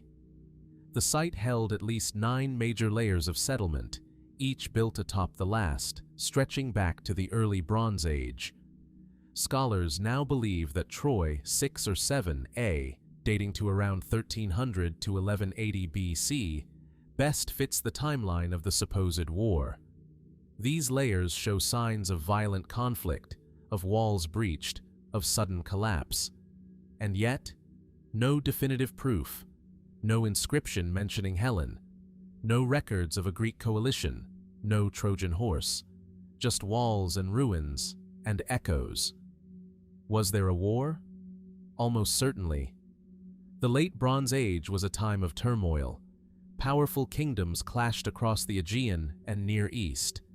The Hittite archives, discovered in central Anatolia, mention a city called Wilusa, a name scholars link to Ilios, the Homeric name for Troy. They speak of conflict between Wilusa and a coalition known as Ahiyawa, which may refer to the Achaeans, Homer's Greeks. The pieces begin to align, not perfectly, but tantalizingly. Some suggest the war was real, but smaller, a local skirmish over trade routes, territory, or honor. Over time, oral traditions inflated it into an epic. A 10-year siege may have been 10 weeks. A stolen queen may have been a broken alliance. The heroes, real or not, became symbols. Others argue that the Iliad was never meant as history, but as a reflection of memory, of a lost world that was already ancient by Homer's time. A cultural echo, not a chronicle. If so, its truth lies not in the facts, but in the resonance. Still, the mysteries endure. Why would Homer describe a city so vividly if it didn't exist? How could he capture the geography, the rivers, the plains, the winds, so accurately? Could memories of the Bronze Age have survived centuries, passed down through generations of storytellers? And then there are the questions Homer never answered. Where exactly did the Greeks land? How was Troy fortified? Why did the war drag on for so long? Some archaeologists suggest that Troy's location at the entrance to the Hellespont, modern-day Dardanelles, was strategically vital. Control of this passage meant influence over trade between the Aegean and the Black Sea. Could the war have been economic rather than romantic? Others examine the destruction layers of Troy 7a, noting signs of siege and sudden abandonment. But no mass graves, no arrowheads, no definitive evidence of large-scale battle. Was the city destroyed by war or earthquake? Schliemann himself complicated matters. His enthusiasm led him to dig too deeply, damaging upper layers in his rush to find Priam's Troy. In doing so, he may have destroyed critical evidence. What we've lost, we may never recover. And then there is the matter of the horse. Was it real? A siege engine? A misunderstood ritual offering? Or purely metaphor? The earliest references to the war, long before Homer, mention Troy's fall, but not the horse. It appears only later, in full form, in the Odyssey and other post-Homeric tales. A symbol of cunning? A myth layered onto history? Perhaps the war was not one event, but many, merged and reshaped in the crucible of oral tradition. Perhaps Troy itself is a composite, a memory of several cities, several conflicts, wrapped in a single narrative to preserve something deeper. Or perhaps the truth still lies beneath the ground. Even today, excavations continue. Deeper layers, new technologies, fresh interpretations. With every discovery, the line between history and myth grows fainter. What really happened at Troy? Who fought there, and why? Was it love, ambition, revenge, or something altogether more human? In the quiet hill of Hisarlik, the stones still hold secrets, and as the wind moves through the ruins, one question remains. Did the walls of Troy fall to a wooden horse, or to time itself? From the smoldering ruins of Troy, we move now to a palace by the Nile, a place of perfume and politics, of silk-draped rooms and quiet intrigue, where marble columns opened to the Mediterranean breeze and the fate of empires was whispered behind golden doors. This is Alexandria. And here, beneath vaulted ceilings and fading grandeur, the last pharaoh of Egypt met her end. Or so we are told. Cleopatra VII, queen, strategist, scholar, seductress, remains one of history's most enigmatic figures. She ruled not with brute force, but with calculation and charisma. She spoke multiple languages, navigated the deadly tides of Roman politics, and ensnared two of the most powerful men of her age, Julius Caesar and Mark Antony. But her final chapter is shrouded in ambiguity. It is 30 BC. The Roman world is shifting. Julius Caesar is dead. Mark Antony has been defeated by Octavian, soon to be Augustus, at the Battle of Actium. Egypt, once a proud and ancient kingdom, stands at the brink. In a final bid for autonomy, Cleopatra and Antony stage one last resistance from Alexandria. They fail. Antony, believing Cleopatra dead, falls on his sword, and Cleopatra, days later, follows him, at least according to the accounts. The official version, recorded by Roman historians like Plutarch and Cassius Dio, is theatrical and deliberate. Cleopatra, draped in royal attire, retires to her private chamber. A venomous asp, hidden in a basket of figs, delivers the fatal bite. Her maids die alongside her, a romantic suicide, a tragic ending befitting a queen who defied the empire. But is that really what happened? The story, dramatic as it is, raises more questions than it answers. First, the ASP. The Egyptian cobra, or uraeus, symbol of divine royalty, plays a powerful symbolic role. But how would one smuggle such a deadly creature undetected? And could it really strike three people, Cleopatra and her two attendants, without struggle or chaos? Medical scholars point out that cobra venom can cause hours of suffering, convulsions, paralysis, a drawn-out death. But Roman sources speak of a peaceful, almost painless end, Cleopatra lying serene, as if merely asleep. Others suggest she may have used a poisoned hairpin or a fast-acting concoction prepared by her court physicians. Cleopatra was known for her interest in pharmacology and poisons. Some believe she may have experimented with lethal mixtures long before her death. So was the snake story a Roman invention, designed to cloak a politically awkward moment in poetic imagery?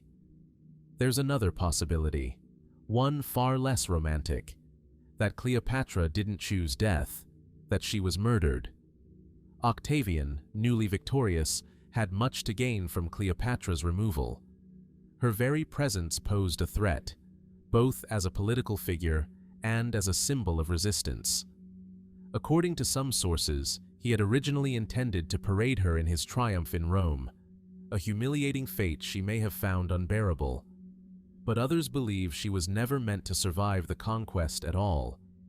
Did Octavian orchestrate her death behind closed doors?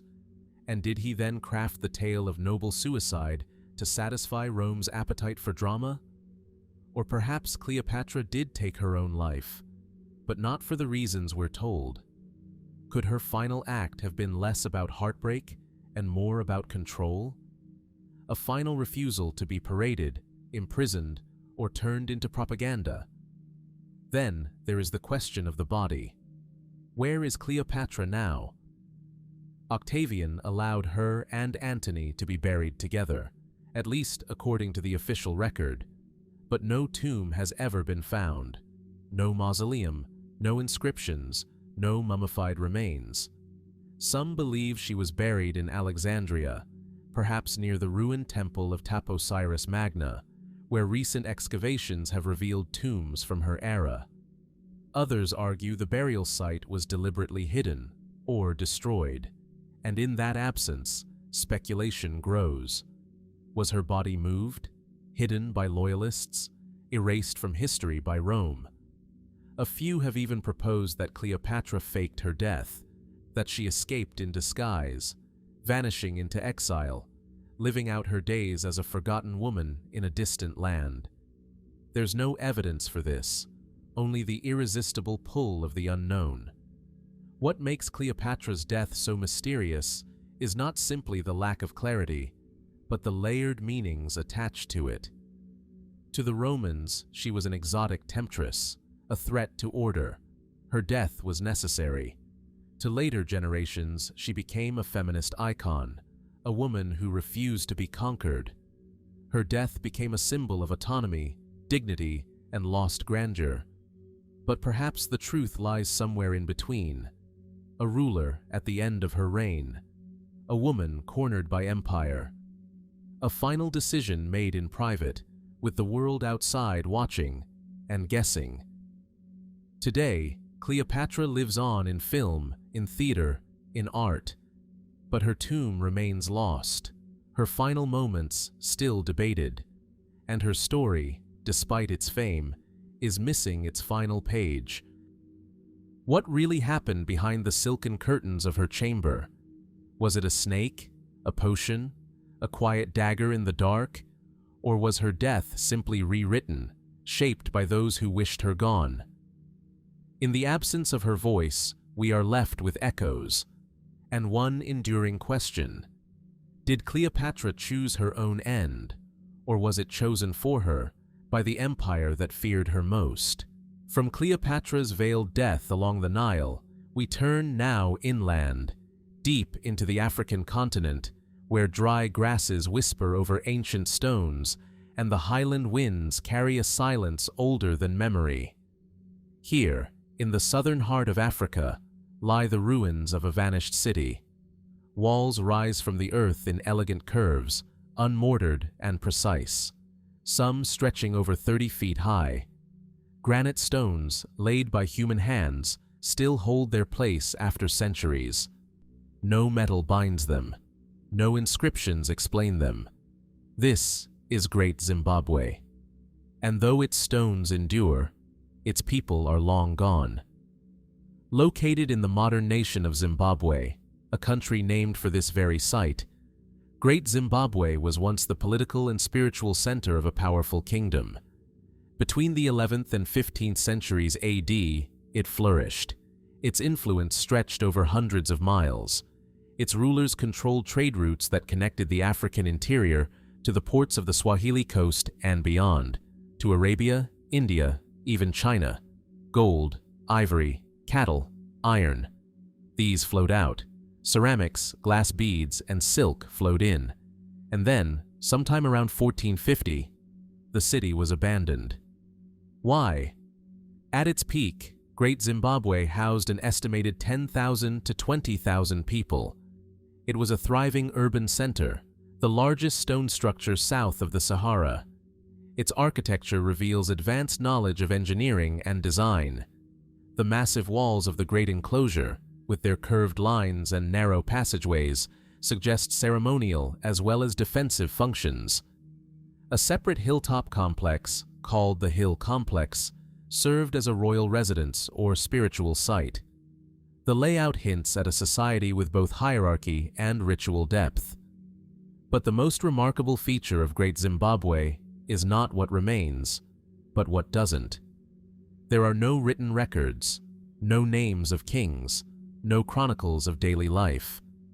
The people who built and ruled this city left no texts, only pottery shards, tools, and the enduring silence of stone. So what drove this great center of civilization to be left behind? Several mainstream explanations have been proposed. Environmental degradation is one.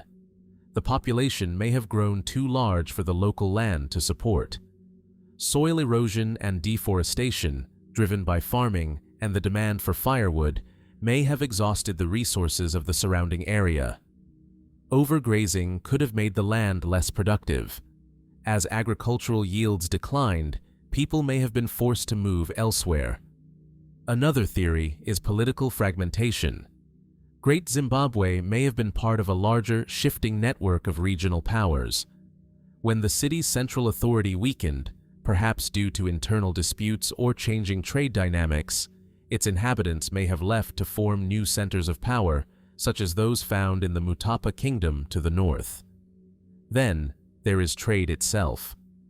Great Zimbabwe's prosperity was built on its role as a middle point between the interior and the Indian Ocean trade routes. If trade routes shifted, or if new centers along the coast emerged and drew away merchants, Zimbabwe's importance could have declined rapidly. But these explanations, while plausible, don't fully account for the speed and scale of the city's abandonment. Why not rebuild? Why not adapt? And why leave so little trace of what had once been? There are other mysteries too. Among the artifacts found at Great Zimbabwe are items that suggest a wider world of interaction. A Chinese porcelain shard, Persian glassware, a coin from Kilwa. These fragments hint at a civilization deeply connected to global currents. And yet, its story was nearly erased from the historical record. In fact, for many years, colonial narratives denied that Great Zimbabwe had been built by Africans at all. European explorers and scholars in the 19th and early 20th centuries proposed, without evidence, that the ruins were the work of outsiders, Phoenicians, Arabs, or even survivors of lost civilizations. These theories, rooted more in prejudice than evidence, persisted for generations before being thoroughly discredited by archaeological research. Today, we know the ancestors of the Shona people built Great Zimbabwe. The culture was African, indigenous, sophisticated. But even with that clarity, the question of why it was left behind remains unanswered. Some scholars suggest a slow and voluntary migration, that the city's elite chose to move, founding new centers of power while leaving the ceremonial core behind. Others posit a shift in spiritual beliefs, prompting the abandonment of sacred architecture as political and religious systems evolved. More speculative theories exist as well. Was there a climatic event, a prolonged drought or epidemic that struck the city suddenly? Or perhaps the site's spiritual importance changed, and Great Zimbabwe was left as a sacred relic, deliberately untouched. Some local traditions speak of the city with reverence, as a place of ancestors or spirits. In this view, the ruins were not deserted in haste, but transitioned into a different kind of space, not abandoned, but retired. And yet, for all we've uncovered through excavation and analysis, Great Zimbabwe holds tight to its final secret. Today, its curved walls still embrace the land. The sun casts long shadows over stone steps once climbed by kings and priests. Birds call from the hilltops. Tourists walk its paths, but the city does not speak. There are no chronicles, no battle scars, no fire-blackened layers. Just the question: why did one of Africa's greatest cities fall silent? And what might still lie beneath the earth, waiting to whisper the truth of a forgotten kingdom? As the sun sets behind the ruined towers of Great Zimbabwe, casting long shadows over a vanished kingdom, we now journey northeast, into the sands of the Arabian desert, where wind whistles through rock-hewn corridors and ancient facades glow gold beneath the desert light. Carved directly into the rose-red cliffs of Jordan lies Petra, a city seemingly born from stone itself. Massive tombs and temples loom high above the valley floor, columns and cornices chiseled with masterful precision. Narrow canyons open suddenly into wide plazas, revealing architectural marvels like Al-Khazne, the so-called treasury, its facade frozen in time. Nearby, the monastery stands like a forgotten monument to gods whose names are no longer spoken. This was the heart of the Nabataean kingdom. And yet today, Petra is silent, its people gone. Who were the Nabataeans? They were master traders, skilled engineers, and mysterious builders who thrived from the 4th century BC until their sudden and quiet decline in the 2nd century AD. Their cities emerged where few dared settle, across arid landscapes stretching from the Sinai to northern Arabia. Yet they made these places flourish. Petra, their capital, became one of the great cities of the ancient world, not through war or conquest, but through commerce. The Nabataeans controlled the incense routes that brought frankincense and myrrh from southern Arabia, and traded goods ranging from silk and spices to bitumen and copper. Their influence stretched from Damascus to the Red Sea. They built cisterns, dams, and channels that captured and distributed water with astonishing precision, turning dry gorges into thriving urban centers. They developed their own script, minted coins, and blended Hellenistic, Arabian, and Mesopotamian elements into a distinctive culture. And then, almost without warning, they vanished. By the mid-2nd century AD, the Nabataean kingdom had been absorbed into the Roman Empire. In 106 AD, Emperor Trajan annexed the region, and it was renamed Arabia Petraea. The takeover appears to have been peaceful.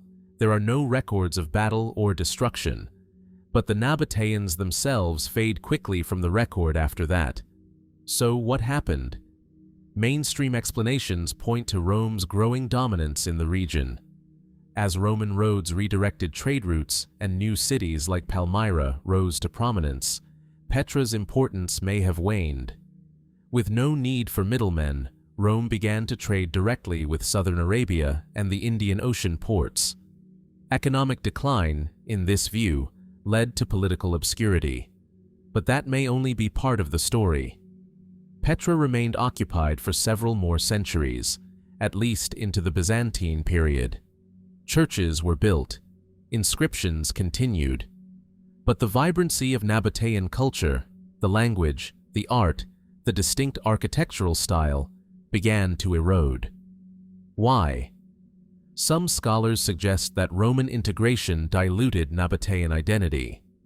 That local elites gradually adopted Roman customs, and the unique fabric of the kingdom unraveled from within. Others believe the region's vulnerability to earthquakes played a role.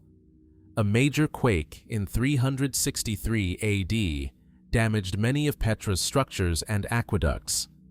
If the water systems failed, so too would the city's viability. Still, it's the cultural silence that puzzles many.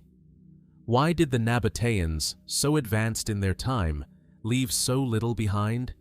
Why do we have no detailed records from their own hand, no histories, no religious texts, no explanation of who they were?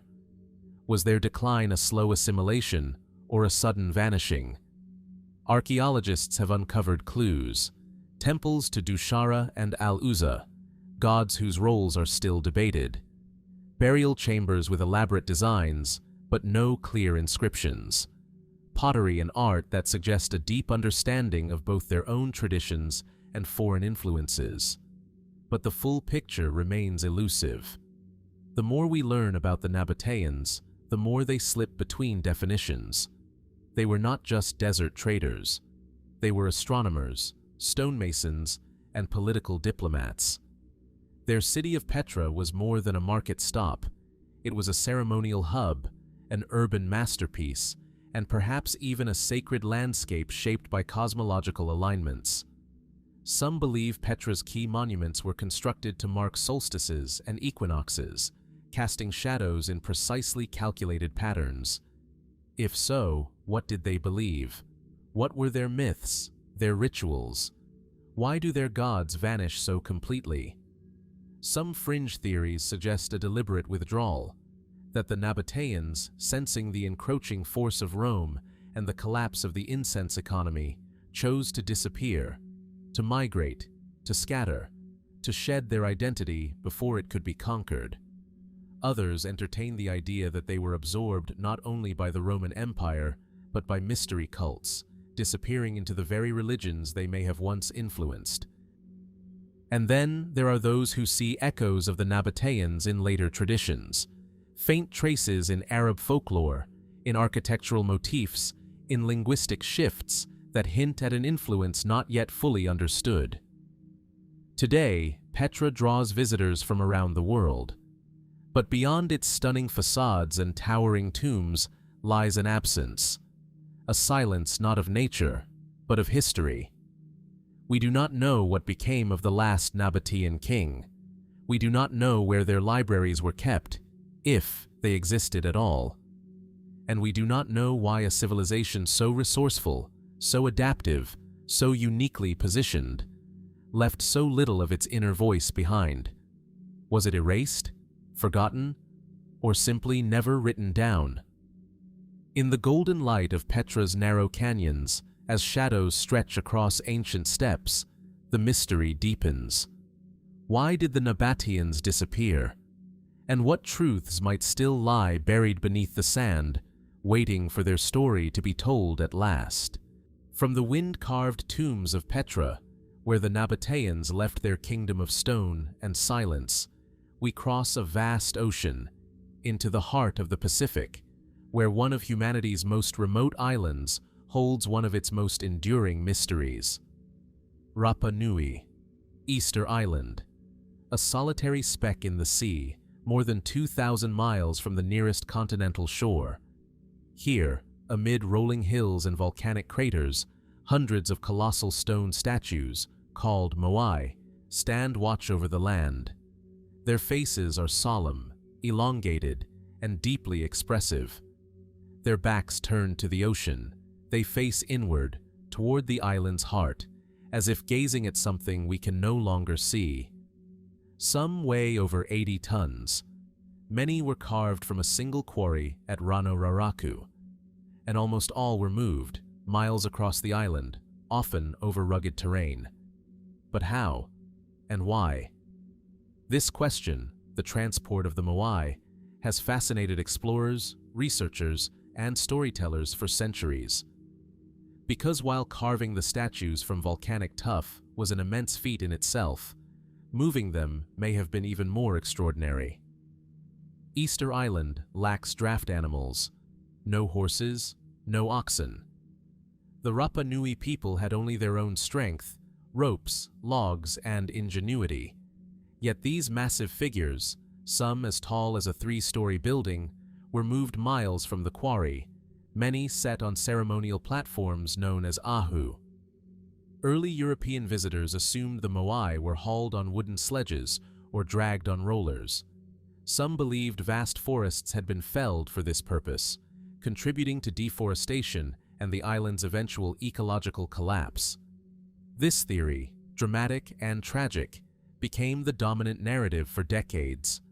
But local oral traditions tell a different story. The Moai, the Rapa Nui elders said, walked. They were not dragged. They were not hauled. They moved upright, swaying side to side like a living thing.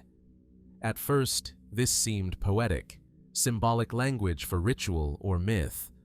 But modern researchers have begun to reconsider it, not as metaphor, but as method. In recent years, experiments by archaeologists such as Terry Hunt and Carl Lipo have shown that with a small team and strong ropes, a Moai replica can indeed be walked upright in a controlled rocking motion, like a refrigerator being moved across a floor. Their tests suggest that the statue's center of gravity and tapered base were not accidental. They were designed to move this way. If true, the walking Moai theory reshapes not only how the statues were transported, but how the Rapa Nui thought about them. These were not just monuments. They were sacred beings, animated through ritual and effort. Moving them was not only engineering, it was ceremony. And yet, mysteries remain. Why undertake such a massive effort? Why build so many Moai, over 900, and transport them across an island so small? Some believe the Moai were ancestral figures, guardian spirits watching over the clans. Their gaze turned inward, not toward the sea, but toward the villages and gardens of the living. Erecting a Moai may have been an act of honor and protection, a way to anchor lineage and identity. But others suggest deeper meanings. Were the Moai aligned to celestial events? Some scholars argue that certain platforms may mark solstices or lunar cycles, tying the statues not just to ancestry, but to time itself. And then there is the question of the unfinished Moai, dozens still lying at Raraku, partially carved, abandoned in stone. Why were they left behind? Were they damaged? Or did something interrupt the process? Something sudden, something final? The collapse of Rapa Nui society has long been a subject of debate. Deforestation, soil erosion, and internal conflict likely played roles. Some Moai were later toppled, deliberately, perhaps during times of upheaval, when old beliefs gave way to new struggles. The very monuments once revered were cast down. And yet, many remain upright, re-erected, restored, remembered. Still, some researchers propose more speculative theories, that the Moai may encode forgotten knowledge, geometric, symbolic, or even astronomical, that their forms represent more than people, but cosmic order. A few have gone further still, suggesting the influence of outside visitors, foreign mariners, unknown seafarers, though no credible evidence supports these ideas. The truth, as ever, lies in the silence of stone. The Moai stand, their faces worn by centuries of wind and rain, their expressions unreadable. But they speak in their own way, of belief, of labor, of something we may never fully understand. Why did the Rapa Nui build them? Why so many? And why continue, even as their resources dwindled? What did the walking of a Moai mean to those who moved it, step by step, across the earth? Was it an offering, a duty, a dialogue between the living and the dead? Or was it something else entirely? A ritual whose meaning was carried not in words, but in rhythm and motion. Today, as the Pacific winds move through grassy fields and seabirds circle above, the Moai remain, still, watching, waiting. And the question endures: what truly walked across Easter Island, stone statues or something more? As the Moai of Easter Island gaze inward in eternal silence, we shift now to the scorching sands of ancient Egypt, where another figure once challenged tradition, reshaped belief, and vanished into a mystery that still unsettles historians today. Pharaoh Akhenaten. His name echoes through time like a riddle whispered through the walls of ruined temples. He was a revolutionary, a heretic, a divine dreamer, or perhaps something else entirely. The story begins in the 14th century BC, during the height of Egypt's 18th dynasty. Akhenaten ascended the throne as Amenhotep IV, but soon cast aside the old gods, the old temples, and the very structure of Egyptian belief. In their place, he elevated a single deity, Aten, the sun disk, visible, abstract, and all-encompassing. He changed his name to Akhenaten, effective for the Aten. He moved the capital to a new city in the desert, Akhetaten, known today as Amarna. He built temples open to the sky, rejected Amun and the priesthood, and ruled in a way no other pharaoh had before. His art was different, intimate, strange, at times unsettling. He is portrayed with elongated limbs, narrow shoulders, full lips, and wide hips. The royal family is shown in tender moments, cradling children beneath the rays of Aten. It was a style so radically different that scholars still debate whether it was symbolic or literal. And then, somewhere around 1336 BC, Akhenaten died. But what followed was not royal ceremony, it was erasure. His successors dismantled his city. His name was scratched from monuments, his statues defaced, his religion suppressed, the traditional gods returned. The capital moved back to Thebes. It was as if Akhenaten had never existed. Even his tomb, his final resting place, remains shrouded in uncertainty. He had built a royal tomb in the cliffs near Amarna, much like the tombs of Thebes, yet bearing its own artistic signature. Fragments of inscriptions suggest he was buried there, perhaps alongside one of his daughters. But his mummy has never been conclusively identified. Some say his body was moved in the aftermath of his death, taken to Thebes, reburied in secret, or destroyed by those who saw him as a threat to the old order. Others suggest his tomb was never completed, or that his burial was a rushed affair amid political turmoil. In 1907, the mummy of a man was discovered in Tomb K Vifith 55 in the Valley of the Kings. The body had been defiled, its name erased, its sarcophagus desecrated. Some believe it to be Akhenaten. DNA analysis has linked this mummy to Tutankhamun, suggesting a close familial relationship, likely father and son. But other questions remain. The KV-55 mummy was estimated to be in his early 20s or 30s at death, while Akhenaten is thought to have ruled for 17 years and had teenage children. Could the mummy belong to someone else entirely? Perhaps Smenkhare, a shadowy figure who may have co-ruled near the end of Akhenaten's reign? And what of Akhenaten's mysterious successor, Neferneferuaten, who ruled briefly before Tutankhamun? Was this his wife, Nefertiti, stepping into power under a new name? Or another daughter, or co-regent? Even his family relationships defy easy answers. Akhenaten's wife, the famed Nefertiti, is immortalized in sculpture, yet her final years are undocumented. Did she die before him? Rule after him? Was she buried with him? Or somewhere else entirely? Then there is the matter of Akhenaten's vision.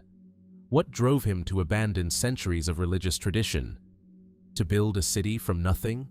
To isolate Egypt spiritually and politically?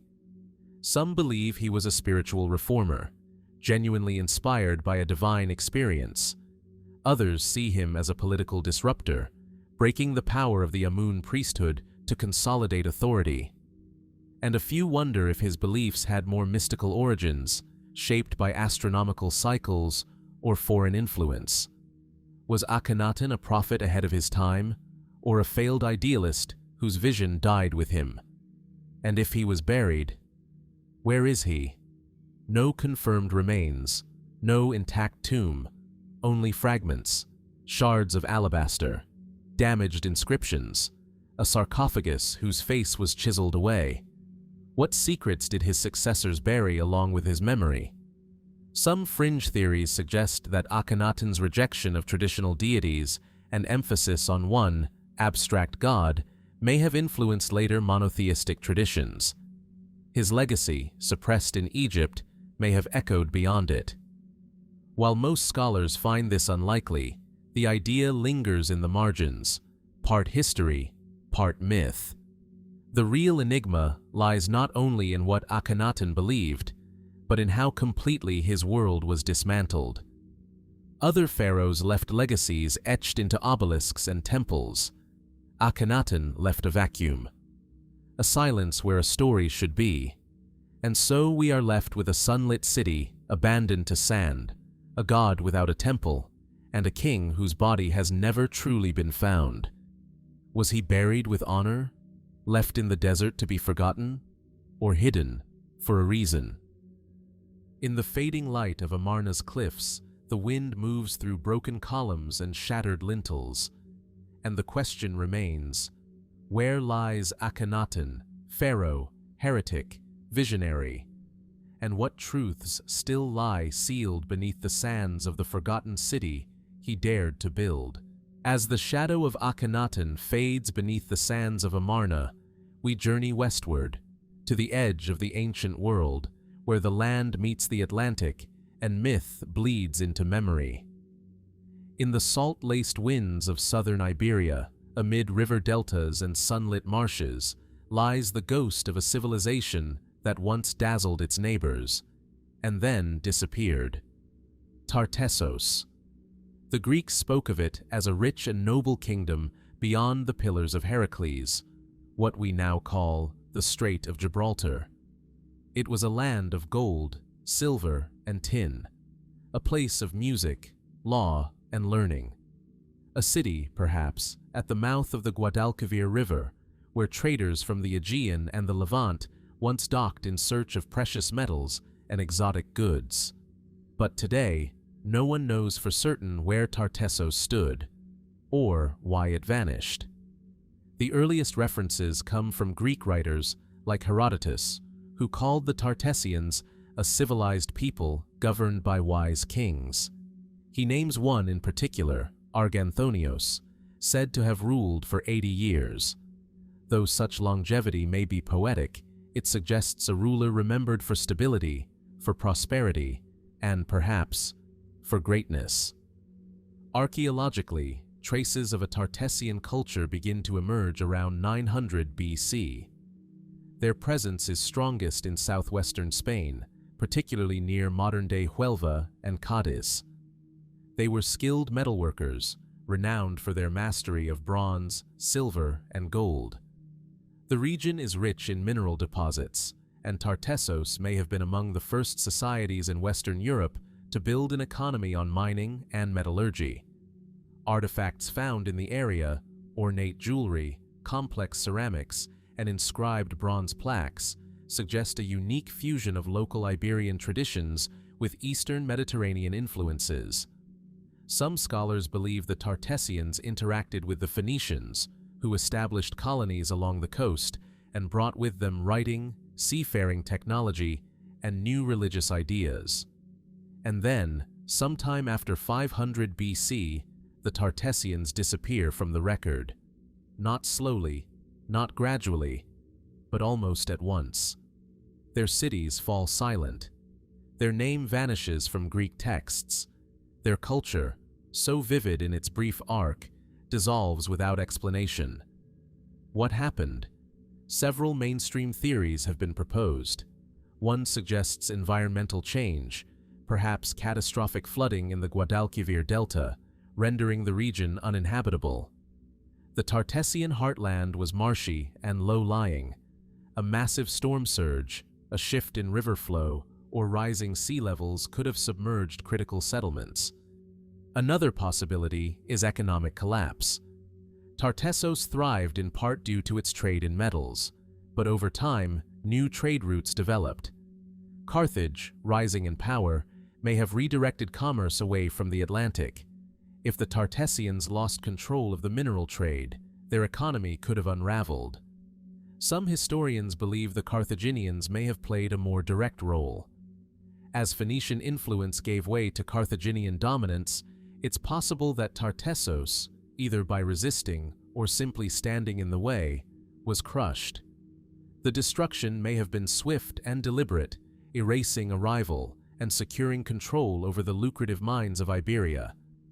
But there is no record of such a conquest, no ruins marked by fire and blade, no Carthaginian boast of victory, only silence. A few scholars propose that Tartessos did not vanish, but transformed, that its people moved inland, evolving into the Turdetani, another Iberian tribe mentioned by Roman sources. If so, the disappearance was cultural, not physical. The identity faded, the name lost, but the lineage endured. Yet others are not so sure. Was Tartessos more myth than history? A Western echo of Eastern grandeur? Some have drawn comparisons between Tartessos and Plato's Atlantis, another legendary civilization located beyond the Pillars of Heracles, lost to cataclysm. The parallels are tempting. A wealthy society destroyed in a single stroke, remembered only in second-hand accounts. There is no proof. But the overlap in geography and mystery continues to inspire speculation. Archaeologists continue to search for Tartessos. Promising sites like El Carambolo near Seville have yielded exquisite artifacts, golden diadems, ritual objects, and inscriptions that hint at a lost complexity. But no city, no capital, no definitive seat of the Tartessian kings has yet been found. Where was Arganthonios buried? Where were the laws of Tartessos written? What became of the people who once ruled the far western edge of the known world? Some believe the answers lie buried in the wetlands. under sediment, under centuries of river drift. Others think Tartessos may have been a network of smaller settlements rather than a single grand city, making it harder to identify in the archaeological record. And still, the name endures. Tartessos, spoken by Greeks, remembered by Romans, chased by modern historians, a kingdom of gold and silence, a culture touched by foreign ideas, yet distinct and proud, a name without a body. Why did Tartessos vanish? Was it swallowed by water, erased by war? Or did it simply change, losing its name while its people lived on? In the orange glow of Iberia's setting sun, the marshlands glisten with ancient quiet. And somewhere beneath that shimmering surface, the memory of a vanished world waits, still unsolved, still unseen, still asking to be found. From the fading mists of Tartessos, whispered through Iberian marshlands and golden relics, we now turn eastward, into the cragged highlands where Anatolia meets the Caucasus, and snow-capped peaks stand guard over one of history's most mysterious forgotten kingdoms, Urartu. A name few today recognize, yet in the first millennium BC, it echoed through the stone corridors of citadels and across the embattled frontiers of empires. Centered around Lake Van in what is now eastern Turkey, Urartu was a kingdom of formidable fortresses, sacred temples, and masterful engineers. For a time, it stood toe-to-toe with mighty Assyria. And then, it vanished. The ruins of Urartian cities still cling to mountaintops and cliffsides. Cyclopean stone walls, built without mortar, rise in sharp angles above valleys. Inscriptions in a script borrowed and adapted from Assyria remain etched into basalt slabs. Prayers, royal decrees, and records of conquest. Their language, Urartian, survives only in these carvings. It has no known descendants. No living tongue connects us to it. Who were these mountain kings, and why did their story end so abruptly? Urartu emerged around the 9th century BC, rising from the ashes of earlier tribes and kingdoms in the Armenian highlands. Its rulers, beginning with Arame and peaking under kings like Menua and Argishti Tharis, unified scattered territories and built a sophisticated network of cities, roads, canals, and fortifications. Their architecture was bold and enduring. Their irrigation systems, carved into stone and stretching across rugged terrain, remain functional to this day. Their capital, Tushpa, modern-day Van, was a citadel carved into rock, overlooking the vast blue of the lake below. Here, temples to the storm, god Haldi, were erected, adorned with bronze shields and sacred altars. The kingdom's iconography blended native beliefs with Mesopotamian influences, producing a culture that was both unique and cosmopolitan.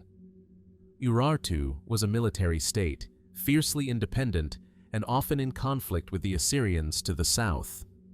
Battles raged along borders, cities changed hands, and yet, despite the pressure, Urartu held its own for nearly 3 centuries, until it didn't. By the early 6th century BC, the kingdom had all but disappeared. There was no grand conquest recorded, no decisive final battle, just a blank space where a nation had stood. So what happened?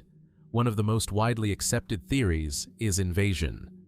The Medes, a rising Iranian power allied with the Babylonians, swept across the region after the fall of Assyria in 612 BC. Their military campaigns likely reached Urartian territory. Some inscriptions hint at destruction and upheaval. Cities show signs of sudden abandonment or burning, but no detailed accounts remain. The Medes left little in the way of written history. Their presence is inferred, not confirmed. Others suggest internal decline. The Urartian state may have suffered from political fragmentation, economic exhaustion, or dynastic instability. Their dependence on centralized planning and monumental building may have become unsustainable over time. With weakened leadership, local rulers may have broken away, leaving the kingdom vulnerable to outside forces. Still others point to environmental stress. The region's harsh winters, volcanic activity, and earthquake-prone landscape could have played a role. Crop failures, disrupted trade routes, or changing climate conditions may have weakened the population's resilience. A slow unraveling rather than a swift collapse. But there are deeper mysteries as well. What became of the Urartians themselves? Unlike the Assyrians or the Egyptians, they left no sprawling historical narratives, no epic tales. Their inscriptions are terse and formal. Their stories, if ever told, have not survived. Some believe the people of Urartu were not destroyed, but absorbed, melting into the cultures that came after. The Armenians, who rose in the same region shortly after Urartu's fall, may have inherited their lands, infrastructure, and even aspects of their language and mythology. Indeed, some Armenian historians consider Urartu to be a Proto-Armenian kingdom, but the linguistic transition is unclear, and the cultural lineage is more suggestive than definitive. Others ask whether Urartu's disappearance was not due to conquest or decline, but deliberate erasure. Could their monuments have been repurposed, their names replaced, their gods forgotten as new faiths rose? Some fringe theories even suggest that Urartu's silence hides a more symbolic fate, that it was a civilization caught between worlds, never quite Mesopotamian, never fully Indo-European. A kingdom whose story was too remote, too mountainous, too different to be remembered clearly. And then there is the enduring enigma of the Urartian script. Though its signs are largely deciphered, and many royal inscriptions can be translated, the language itself remains only partially understood. It is agglutinative, dense, and without close relatives. Entire dimensions of meaning may be lost to us, locked behind syntax, and sound no longer spoken.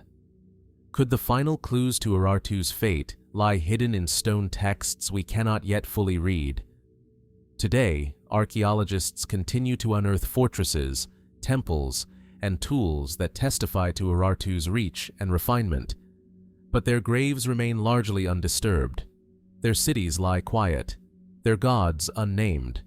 A kingdom that defied empires, that built in stone to last forever. Now remembered only in fragments. Why did Urartu fall? Where did its people go? And what secrets do those highland citadels still guard beneath layers of time and silence? The mountains remember, but they do not speak, and so the kingdom of Urartu waits, its voice still buried beneath stone and sky. As the mountain stones of Urartu crumble beneath forgotten citadels, we descend southward, into the arid basin of the Jordan Valley.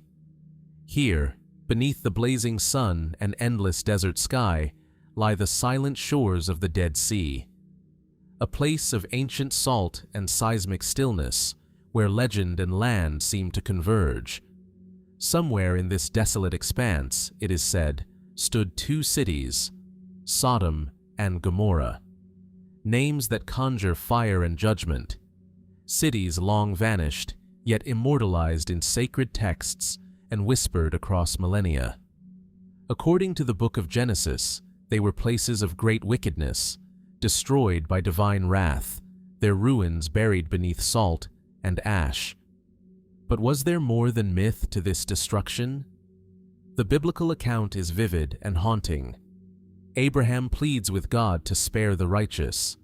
Angels visit Lot, who flees the city with his family. Then, in a flash, fire rains from the sky. Sodom and Gomorrah are consumed. Smoke rises like that of a furnace. Lot's wife looks back and is turned to a pillar of salt. The imagery is apocalyptic, but the questions it raises are enduring. Where were these cities? What caused their destruction? And did they ever truly exist? Over the centuries, many have searched for answers. Most scholars place Sodom and Gomorrah near the southern end of the Dead Sea, once a fertile region known in ancient times as the cities of the plain. Archaeological sites such as Bab-ed-Dura and Numera, located along the Lisan Peninsula, have been proposed as possible candidates. Both were Bronze Age settlements, abandoned abruptly around 2350 BC. Both show signs of intense fire and destruction. Numera, in particular, was walled, densely built, and burned so completely that its inhabitants never returned. But are these the cities of the biblical tale? The match is compelling, but not conclusive. Other sites, like Tel El Hammam in Jordan, have drawn attention in recent years. Excavations there have revealed a sophisticated urban center dating to the Middle Bronze Age, complete with monumental architecture, fortifications, and evidence of sudden, high-temperature devastation. Melted bricks, pottery shards fused by heat, and a layer of ash suggest a cataclysmic event. Radiocarbon dating places the destruction around 1650 BC, centuries after the collapse of Bab-ed-Dura and Numera, yet still within the blurred timeframes of oral tradition. What could have caused such devastation? One theory is geological. The region sits atop multiple fault lines, and the Dead Sea itself lies within the Great Rift Valley, a zone prone to seismic activity. A massive earthquake could have triggered landslides, released flammable gases, or even ignited sulfur deposits. Some suggest that bitumen, common in the area, may have ignited during a quake, sending fire and debris into the sky. Could this explain the fire and brimstone of the biblical account? Perhaps. Others look skyward. In recent years, scientists have examined the possibility that a cosmic event, a meteor or comet airburst, could have been responsible. Much like the Tunguska event in Siberia in 1908, a large object exploding in the atmosphere could flatten cities, incinerate landscapes, and leave behind extreme heat damage, all without a crater. Supporters of this theory point to the microscopic spherules and shocked quartz found at Tel El Hammam, which may indicate exposure to temperatures far beyond what fire alone could cause. Some researchers argue that such an event, witnessed and passed down through generations, could have seeded the story of divine destruction. Still, this too remains a hypothesis. Intriguing, but not universally accepted. There are also voices, quiet but persistent, that suggest Sodom and Gomorrah may never have existed as literal cities at all, but as symbolic archetypes. That the biblical account, while rooted in memory, may serve a moral and theological purpose rather than historical record. A warning cloaked in narrative. But then, why does the land itself seem to remember something? Why do ruins lie buried near the salt flats, where nothing now grows? Why does the Dead Sea region bear traces of sudden abandonment? Some have noted that the landscape itself plays a role in the mystery. The heavy air, the stillness, the silence. It feels like a place removed from time, where the past presses against the surface of the present. And then there is the Pillar of Salt. High on a ridge overlooking the valley stands a towering salt formation, shaped uncannily like a human figure. Locals call it Lot's wife. Scientists call it coincidence. But for those who look up at it from the valley floor, the boundary between legend and stone begins to blur. What truth lies beneath the salt, the ash, the layers of time? Were Sodom and Gomorrah real cities, destroyed by disaster, natural or celestial? Were they allegories, given form in the minds of ancient storytellers? Or were they something in between, a real memory, reshaped into myth? As the sun dips behind the cliffs of the Dead Sea, casting golden light across a lifeless shoreline, one thing is certain: the cities are gone, the earth remembers, and the silence still burns. What then destroyed Sodom and Gomorrah? Was it wrath, or nature, or something else entirely? And could the truth still lie buried beneath the salt, waiting to speak again? From the barren salt flats near the Dead Sea, where fire once rained from the sky, we now cross oceans and centuries to the American Southwest. Here, beneath the relentless sun of the Sonoran Desert, an ancient puzzle stretches across the arid earth in silent channels of dust and stone. The Hohokam Canals. Etched into what is now central Arizona, these intricate waterways once coursed with life. Dug by hand over centuries, they formed one of the most complex pre-industrial irrigation networks in North America. Long before Phoenix rose from the desert, before concrete and asphalt, there were these canals, lined with silt, shaded by mesquite, and carrying water from the Salt and Gila rivers across a vast, dry land. And then, sometime around 1450 AD, the water stopped flowing. The people who had lived here for over 1,000 years were gone. Why? The Hohokam were remarkable engineers. Beginning as early as 300 BC, they developed a system of irrigation that would eventually span hundreds of miles, diverting river water to fields of corn, beans, squash, and cotton. At their peak, their largest canals reached over 20 feet wide and 10 feet deep, dug entirely with stone tools and baskets. They maintained this system for centuries, adapting, expanding, and rebuilding with the flow of time and water. Their communities were centered around platform mounds, ball courts, and village compounds.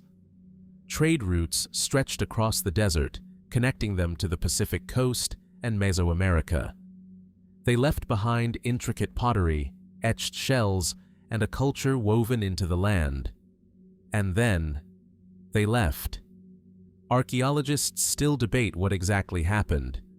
One widely accepted theory points to environmental stress. A series of prolonged droughts may have pushed the system beyond its limits. Without reliable rainfall or snowmelt to feed the rivers, canal water would have slowed, sediment would have built up, and irrigation failures would have followed. But the Hohokam were no strangers to the harshness of desert life. Their survival depended on their ability to adapt to these fluctuations. For over 1,000 years, they did just that. So what changed? Some researchers suggest that the problem was not just drought, but flooding.